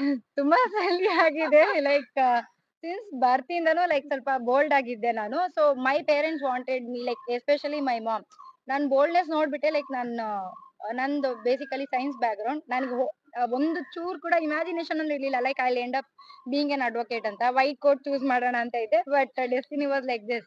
So my mom choose me. Like ಇವ್ಳಿಗೆ ಇಷ್ಟೊಂದು ಬೋಲ್ಡ್ನೆಸ್ ಇದೆ, like I was very talkative. ಹೆಂಗೆ ಅಂದ್ರೆ ಗೊತ್ತಿಲ್ದಿರೋದೆಲ್ಲ ಮಾತಾಡಲ್ಲ, ಅದು ಆಗ್ತಿದೆ ಅಂತಂದ್ರೆ ಅದ್ರಲ್ಲಿ ಏನಿದೆ, ತಪ್ಪಿರೋದ್ನ ಹೇಳೋದ್ರಲ್ಲಿ ಏನಿದೆ. ಸೊ ನನ್ ಎಲ್ಲರೂ ಈ ಪ್ರೊಫೆಷನ್ ಬಂದ್ಮೇಲೆ ಮಾತ್ ಕಲಿತ್ರೆ, ನನ್ ಮಾತಾಡ್ತಿದ್ದೀನಿ ಅಂತಾನೆ ನಮ್ ಮನೇಲಿ ಈ ಪ್ರೊಫೆಷನ್ ಹಾಕೋದ್ರು. ಸೊ ಲೈಕ್ ತುಂಬಾ ಸಲಿ ಆತರ ಆಗಿದೆ, ಸ್ಟ್ರೈಟ್ ಫಾರ್ವರ್ಡ್ ಆಗಿ ಮಾತಾಡಿರೋದು. ಲೈಕ್ ರೀಸೆಂಟ್ ಆಗಿ I want to point out this incident. ನನ್ನನ್ನ ಪೊಲೀಸರ್ ಹಿಡಿತಾರೆ. Like I will be wearing helmet, but school ಅಲ್ಲ, ಐ ಮೀನ್ ಕಾಲೇಜ್ ಅಲ್ಲಿ ಓದಿದ್ದು ಇರುತ್ತಲ್ಲ, ನಾವು ವೈಲೇಟ್ ಮಾಡೋದು. ಹೌದು. ಸೊ ಅದಕ್ಕೋಸ್ಕರ ಹಳೇದು ಫೈನ್ ಎಲ್ಲ ಕಲೆಕ್ಟ್ ಮಾಡಕ್ಕೆ ಹಿಡ್ದಿದ್ರು. I was standing, I was showing, ಅದೆಲ್ಲ ತೋರ್ಸುವಾಗ ಸೇಮ್ ಪೊಲೀಸ್ ಇನ್ನೊಬ್ರು ಯಾರೋ ಹೆಲ್ಮೆಟ್ ಹಾಕ್ದೆ ಬಂದವ್ರ ಬಿಟ್ಬಿಟ್ರೆ. ಏನಕ್ಕೆ ಅಂದ್ರೆ they gave them a liquor. ನಾನು ರೆಕಾರ್ಡ್ ಮಾಡ್ದೆ, I did record. Okay. So they like delete ಮಾಡ್ಸಿ ಅವ್ರಿಗೆ, ನಾನ್ ಮಾಡಲ್ಲ, ನಂದು ತಪ್ಪಿದೆ, ನನ್ ಫೈನ್ ನಾನ್ ಕಟ್ತೀನಿ, ನೀವ್ ವೈಲೇಟ್ ಮಾಡಿದ್ಕೆ ನಿಮ್ ಡ್ಯೂಟಿನ ನೀವ್ ಫೈನ್ ಕಟ್ಟಿ. It was a problem actually. ನನಗೆ ಪ್ರಾಬ್ಲಮ್ ಆಯ್ತು ಅಲ್ಲಿ. ಬಿಕಾಸ್ ಟು ಬಿ ಆನೆಸ್ಟ್, ನನ್ ಫ್ರೆಂಡ್ ಡ್ಯಾಡ್ ಎಕ್ಸ್ಪೈರ್ ಆಗಿದ್ರು ಅವತ್ತು.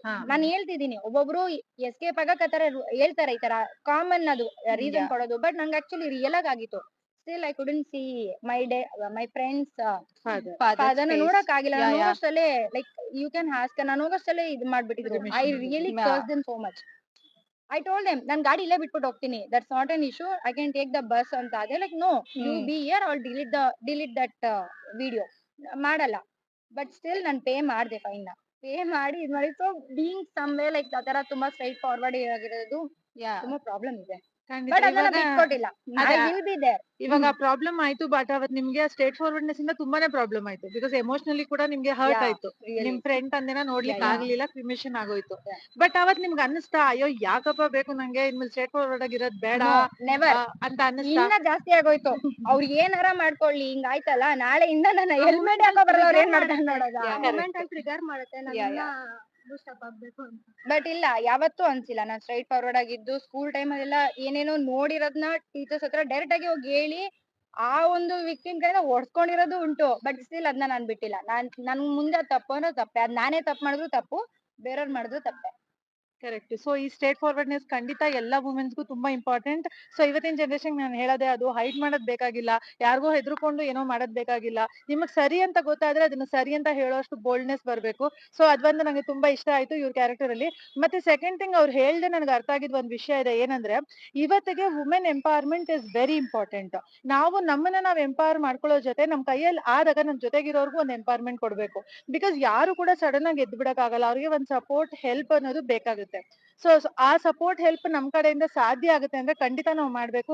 ಇವತ್ತು ಅವ್ರು ಅದೇ ಕೆಲಸ ಮಾಡ್ತಾ ಇದ್ದಾರೆ. ಸೊ ಅವ್ರ ಫ್ರೆಂಡ್ ನ ಇಲ್ಲಿ ಕರ್ಕೊಂಡ್ ಬಂದಿದ್ದಾರೆ. ಸೊ ಅದು ಹೆಲ್ಪ್ ಅಂತ ಹೇಳ್ತಾ ಇಲ್ಲ ಅವರು. ನನಗೆ ಇಷ್ಟ ನನ್ನ ಫ್ರೆಂಡ್ ನಾನು ಸಪೋರ್ಟ್ ಮಾಡ್ಬೇಕು ಮಾಡ್ತಾ ಇದೀನಿ ಅಂತ ಒಂದು ಸಪೋರ್ಟ್ ಅನ್ನೋ ವರ್ಡ್ ಯೂಸ್ ಮಾಡ್ತಾ ಇದ್ದಾರೆ. So that is a very big positive. ನಾವು ಅದನ್ನೇ ಇವತ್ತು ನಾವು ಮಾಡ್ಬೇಕಾಗಿರೋದು. ಸೊ ಎಲ್ಲರೂ ಇದನ್ನೇ ಮಾಡೋಣ ಅಂತ ಹೇಳ್ತಾ very happy women's day to all three of you. Thank you so much. Thank you. Hello everyone, welcome back to the women series. So ನಾವ್ ಈ ವುಮೆನ್ಸ್ ಡೇಗೆ ಗೆಸ್ಟ್ ಗಳನ್ನ ಕರೆಸಿ ಮಾತಾಡ್ತಾ ಇದ್ದೀನಿ. ಸೊ ಅದ್ರಲ್ಲಿ ನನ್ನ ನೆಕ್ಸ್ಟ್ ಗೆಸ್ಟ್ ಬಂದು Shriraksha Shetty. So very happy women's day to you Shriraksha. Thank you ma'am. So ಇವರು ನಮ್ ಟ್ಯೂಷನ್ಸ್ ಅಲ್ಲಿ ಟೀಚರ್ ಆಗಿ ಕೆಲಸ ಮಾಡ್ತಿದ್ದಾರೆ. ಸೊ ಇವರು ಇಂಜಿನಿಯರಿಂಗ್ ಕೂಡ ಮಾಡ್ತಾ ಇದ್ದಾರೆ. ಇವಾಗ 3rd ಇಯರ್ ಇಂಜಿನಿಯರಿಂಗ್ ಮಾಡ್ತಿದ್ದಾರೆ. ಸೊ ಬನ್ನಿ ಅವ್ರ ಹತ್ರ ಮಾತಾಡಿ ಅವ್ರ ಎಕ್ಸ್ಪೀರಿಯನ್ಸ್ ಏನು, ಇಷ್ಟು ಚಿಕ್ಕ ವಯಸ್ಸಿಗೆ ಪಾರ್ಟ್ ಟೈಮ್ ಜಾಬ್ ಸ್ಟಾರ್ಟ್ ಮಾಡಿದ್ ಯಾಕೆ, ಇದ್ರ ಬಗ್ಗೆ ಎಲ್ಲ ಹೆಚ್ಚಿನ ಮಾಹಿತಿಯನ್ನ ತಿಳ್ಕೊಳ್ಳೋಣ. ನಮಸ್ಕಾರ ಎಲ್ಲರಿಗೂ. ನನ್ನ ಹೆಸರು ಶ್ರೀರಕ್ಷಾ ಶೆಟ್ಟಿ ಅಂತ. ಎಸ್. ಸೊ ಇಂಜಿನಿಯರಿಂಗ್ ಮಾಡ್ತಾ ಇದಾರೆ ಅಂದ್ರೆ ಇವ್ರು ತುಂಬಾ ಯಂಗ್ ಇರ್ತಾರಲ್ವಾ. ಸೊ ಈ ಟೈಮ್ ಅಲ್ಲಿ ಪಾರ್ಟ್ ಟೈಮ್ ಜಾಬ್ ನ ಸ್ಟಾರ್ಟ್ ಮಾಡೋದು ತುಂಬಾ ಬೋಲ್ಡ್ನೆಸ್ ಬೇಕು ಅದಕ್ಕೆ. ಸೊ ಎಲ್ಲರೂ ಮಾಡಕ್ಕಾಗಲ್ಲ, ಬಿಕಾಸ್ ನಾಲೆಜು ಬೇಕು, ಮತ್ತೆ ಬೋಲ್ಡ್ನೆಸ್ ಬೇಕು, ಮತ್ತೆ ಟೈಮ್ ಮ್ಯಾನೇಜ್ಮೆಂಟ್ ಕೂಡ ಮಾಡ್ಬೇಕು. ಎಲ್ಲರೂ ಅಲ್ಲಿ ಮಾಲ್ ಮೂವಿ ಅಂತ ಸುತ್ಕೊಂಡಿರೋ ಟೈಮ್ ಅಲ್ಲಿ ಇವ್ರು ಒಂದ್ ಕೆಲ್ಸನ ಮಾಡಿ ಅದ್ರ ಜವಾಬ್ದಾರಿನ ತಗೊಂಡು ನಿರ್ವಹಿಸ್ತಾ ಇದಾರೆ. ಸೊ ಅದು ನನ್ಗೆ ಈ ವಿಷಯಗಳು ಅವ್ರ ಬಗ್ಗೆ ತುಂಬಾ ಇಷ್ಟ, ಮತ್ತೆ ಇದು ಅವ್ರ ಪಾಸಿಟಿವ್ಸ್. ಬಟ್ ಇದನ್ ಮೀರಿ ಕೆಲವೊಂದು ವಿಷಯಗಳಿರುತ್ತೆ. ಬನ್ನಿ ಅದ್ರ ಬಗ್ಗೆ ಮಾತಾಡಿ ಅದನ್ನ ನಾವು ಮೋಟಿವೇಶನ್ ತಗೊಳ್ಳೋಣ. ಎಸ್ ಶ್ರೀರಕ್ಷಾ, ಸೊ ನೀವ್ ಯಾವಾಗ ಸ್ಟಾರ್ಟ್ ಮಾಡಿದ್ರಿ ಇದು ಪಾರ್ಟ್ ಟೈಮ್ ಜಾಬ್? ನಾನು ಆಲ್ಮೋಸ್ಟ್ 2 years ಆಗ್ತಾ ಮ್ಯಾಮ್ ಒಂದು ಆಫರ್ ಕೊಟ್ಟಿದ್ರು ಟ್ಯೂಷನ್ಗೆ ಟ್ಯುಟೋರಿಯಲ್ಸ್ಗೆ ಜಾಯ್ನ್ ಆಗೋದಿಕ್ಕೆ. ಸೊ ನಾನು ಇಲ್ಲಿ ಬಂದು ಆಮೇಲೆ ಜಾಯ್ನ್ ಆಗಿದ್ದು. ಆಕ್ಚುಲಿ ಫಸ್ಟ್ ನಾನ್ ಬಂದಿದ್ದಾಗ ತುಂಬಾ ನನಗೆ ಫಿಯರ್ ಇತ್ತು. ಫಿಯರ್ ಅನ್ನೋದಕ್ಕಿಂತ ನನ್ನ ನಾಲೆಡ್ಜ್ ಬಗ್ಗೆ ನನಗೆ ಫಿಯರ್ ಇರ್ಲಿಲ್ಲ ಅಷ್ಟೊಂದು. ಬಿಕಾಸ್ ಒಂದು 10th ಸ್ಟ್ಯಾಂಡರ್ಡ್ ವರ್ಗು ಮಕ್ಕಳಿಗೆ ಹೇಳ್ಕೊಡೋ ಅಂತ ನಾಲೆಡ್ಜ್ ನಂಗೆ ಇಲ್ದೇ ಇರ್ಲಿಲ್ಲ. ಬಟ್ ಫಿಯರ್ ಏನಿತ್ತು ಅಂದ್ರೆ ನಾನು ಇದನ್ನ ಹ್ಯಾಂಡಲ್ ಮಾಡ್ಬೋದಾ ಅಂತ. ಬಿಕಾಸ್ ನನ್ನ ಕಾಲೇಜ್ ಎಲ್ಲ ನಾನು ಮನೇನ ಎವ್ರಿ ಡೇ 7ಗೆಲ್ಲ ಬಿಡ್ಬೇಕಾಗ್ತಿತ್ತು. ಸೊ ನಾನು ಕಾಲೇಜ್ ಮುಗಿಸಿ ಸಾಯಂಕಾಲ ನಾನು 6 ಹಂಗ ಆಗ್ತಾ ಇತ್ತು. ಅಂಡ್ ಆಮೇಲೆ ಮತ್ತೆ ನಾನು 7 to ಹಿಂಗೆ ಮತ್ತೆ ವರ್ಕ್ ಮಾಡಕ್ ಸ್ಟಾರ್ಟ್ ಮಾಡಿದ್ರೆ ಎಲ್ಲಿ ನಂಗೆ ಹೆವಿ ಸ್ಟ್ರೆಸ್ ಆಗುತ್ತೋ ಅಂತ ಒಂಥರ ತುಂಬಾ ಭಯ ಆಗ್ತಾ ಇತ್ತು. ಬಟ್ ಆದ್ರೂ ಟ್ರೈ ಮಾಡೋಣ, ಆಗದೆ ಇರೋದು ಏನಿದೆ ಅಂತ ಒಂದ್ಸಲ ಅನ್ಸಿತ್ತು. ಅಂಡ್ ಸೊ ಅದಾದ್ಮೇಲೆ ಜಾಯಿನ್ ಮಾಡಿ ಸ್ಟಾರ್ಟಿಂಗ್ ಡೇಸ್ ನಂಗೆ ತುಂಬಾ ಒಂಥರ ಭಯ ಆಗ್ತಿತ್ತು. ಬಿಕಾಸ್ ಅಂಡ್ ನನ್ಗೆ ಯಾವ್ದನ್ನ ಎಷ್ಟ್ ಮಾಡ್ಬೇಕು, ಎಲ್ಲಿ ಎಷ್ಟು ಎನರ್ಜಿ ಸ್ಪೆಂಡ್ ಮಾಡ್ಬೇಕು, ಯಾವ್ದಕ್ಕೆ ಎಷ್ಟು ಟೈಮ್ ಕೊಡ್ಬೇಕು ಅಂತ ಗೊತ್ತಾಗ್ತಾ ಇರ್ಲಿಲ್ಲ. ಅವಾಗೆಲ್ಲ ಮ್ಯಾಮ್ ತುಂಬಾ ಗೈಡ್ ಮಾಡಿದ್ರು, ಅಂದ್ರೆ ಹೆಂಗ್ ಮಾಡ್ಬೇಕು, ಏನ್ ಮಾಡ್ಬೇಕು, ಯಾವ್ದಕ್ಕೆ ಎಷ್ಟು ಟೈಮ್ ಕೊಡ್ಬೇಕು ಅಂತೆಲ್ಲ. ಸೊ ಅದನ್ನೆಲ್ಲ ನಾನ್ ಒಂದ್ ಸ್ವಲ್ಪ ಮನ್ಸಲ್ಲೇ ನಂಗೆ ಫುಲ್ ಅಂಡರ್ಸ್ಟ್ಯಾಂಡ್ ಆಯ್ತು. ಸೊ ಹಿಂಗ್ ಮಾಡಿದ್ರೆ ಹಿಂಗ್ ಮಕ್ಳಿಗೆ ಅರ್ಥ ಆಗತ್ತೆ, ಸೊ ಹಿಂಗ್ ಮಾಡಿದ್ರೆ ಹಿಂಗಾಗತ್ತೆ ಅಂತ. ಅದೆಲ್ಲ ಮಾಡ್ತಾ ಕಂಫರ್ಟಬಲ್ ಆಗಿದ್ದೆ ನಾನು.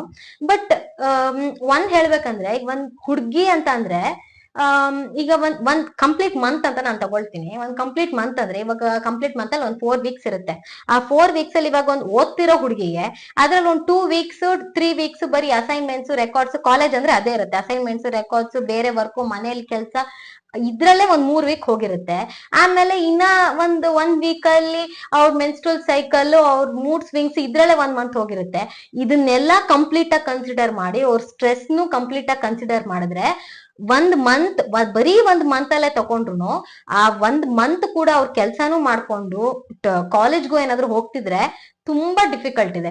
ನಾನ್ ಹೇಳ್ತೀನಿ, ಡಿಫಿಕಲ್ಟ್ ಅನ್ನೋದಕ್ಕಿಂತ ಅದನ್ನ ನಾವ್ ಹೆಂಗೆ ಮ್ಯಾನೇಜ್ ಮಾಡ್ಕೊಳ್ತೀವಿ ಅನ್ನೋದು ಇಂಪಾರ್ಟೆಂಟ್. ತುಂಬಾ ಸ್ಟ್ರೆಸ್ ಆಗತ್ತೆ ಒಂದೊಂದ್ಸಲ. ಅಂಡ್ ಅದನ್ನ ಹೆಂಗ್ ಹ್ಯಾಂಡಲ್ ಮಾಡ್ಬೇಕಂತ ಗೊತ್ತಾಗಲ್ಲ. ಅವಾಗ ಸ್ವಲ್ಪ ಕಾಮ್ ಆಗಿದ್ದು ಏನ್ ಮಾಡ್ಬೇಕು ಅಂತ ಥಿಂಕ್ ಮಾಡೋದು ತುಂಬಾ ದೊಡ್ಡ ವಿಷಯ ಆಗುತ್ತೆ. Hi Priya, very happy women's day to you. So ಲೈಫಲ್ಲಿ ತುಂಬ ಚಾಲೆಂಜಸ್ ಬರುತ್ತೆ, ಅದನ್ನು ಹೇಗೆ ಎದುರಿಸಿ ಹೇಗೆ ಸ್ಟ್ರಾಂಗ್ ಆಗಿರಬೇಕು ಅನ್ನೋದನ್ನು ಪ್ರಿಯಾನ ನೋಡಿ ಕಲಿಬೇಕು. ಬಿಕಾಸ್ ಅವ್ರು ಬಂದಿರೋ ಚಾಲೆಂಜಸ್ನೆಲ್ಲ ಫೇಸ್ ಮಾಡಿ ಇವತ್ತು ಒಂದು ಫೇಮಸ್ ಪೂರ್ವಿಕಾ ಜ್ಯುವೆಲ್ರೀಸ್ನ ನಡೆಸ್ತಾ ಇದ್ದಾರೆ. ಸಮಸ್ತ ಪೃಥ್ವಿಗಳ ಸೃಷ್ಟಿಗೆ ಯೋಗ್ಯವಾದ ದೇಹ ರಚನೆಯನ್ನು ಭಗವಂತ ಒಬ್ಬ ಮಹಿಳೆಯಲ್ಲಿ ಸೃಷ್ಟಿಸಿದ್ದಾನೆ. ಅಂತ ಮಹಿಳೆಯ ದಿನಾಚರಣೆಯನ್ನ ಪ್ರತಿ ವರ್ಷ ಮಾರ್ಚ್ 8ರಂದು ಮಾತ್ರ ಆಚರಿಸಬಾರದು, ಪ್ರತಿ ದಿನ ಮಹಿಳೆಯ ದಿನಾಚರಣೆ ಆಚರಿಸಬೇಕು. ಎಲ್ಲರಿಗೂ ಮಹಿಳೆಯ ದಿನಾಚರಣೆಯ ಶುಭಾಶಯ.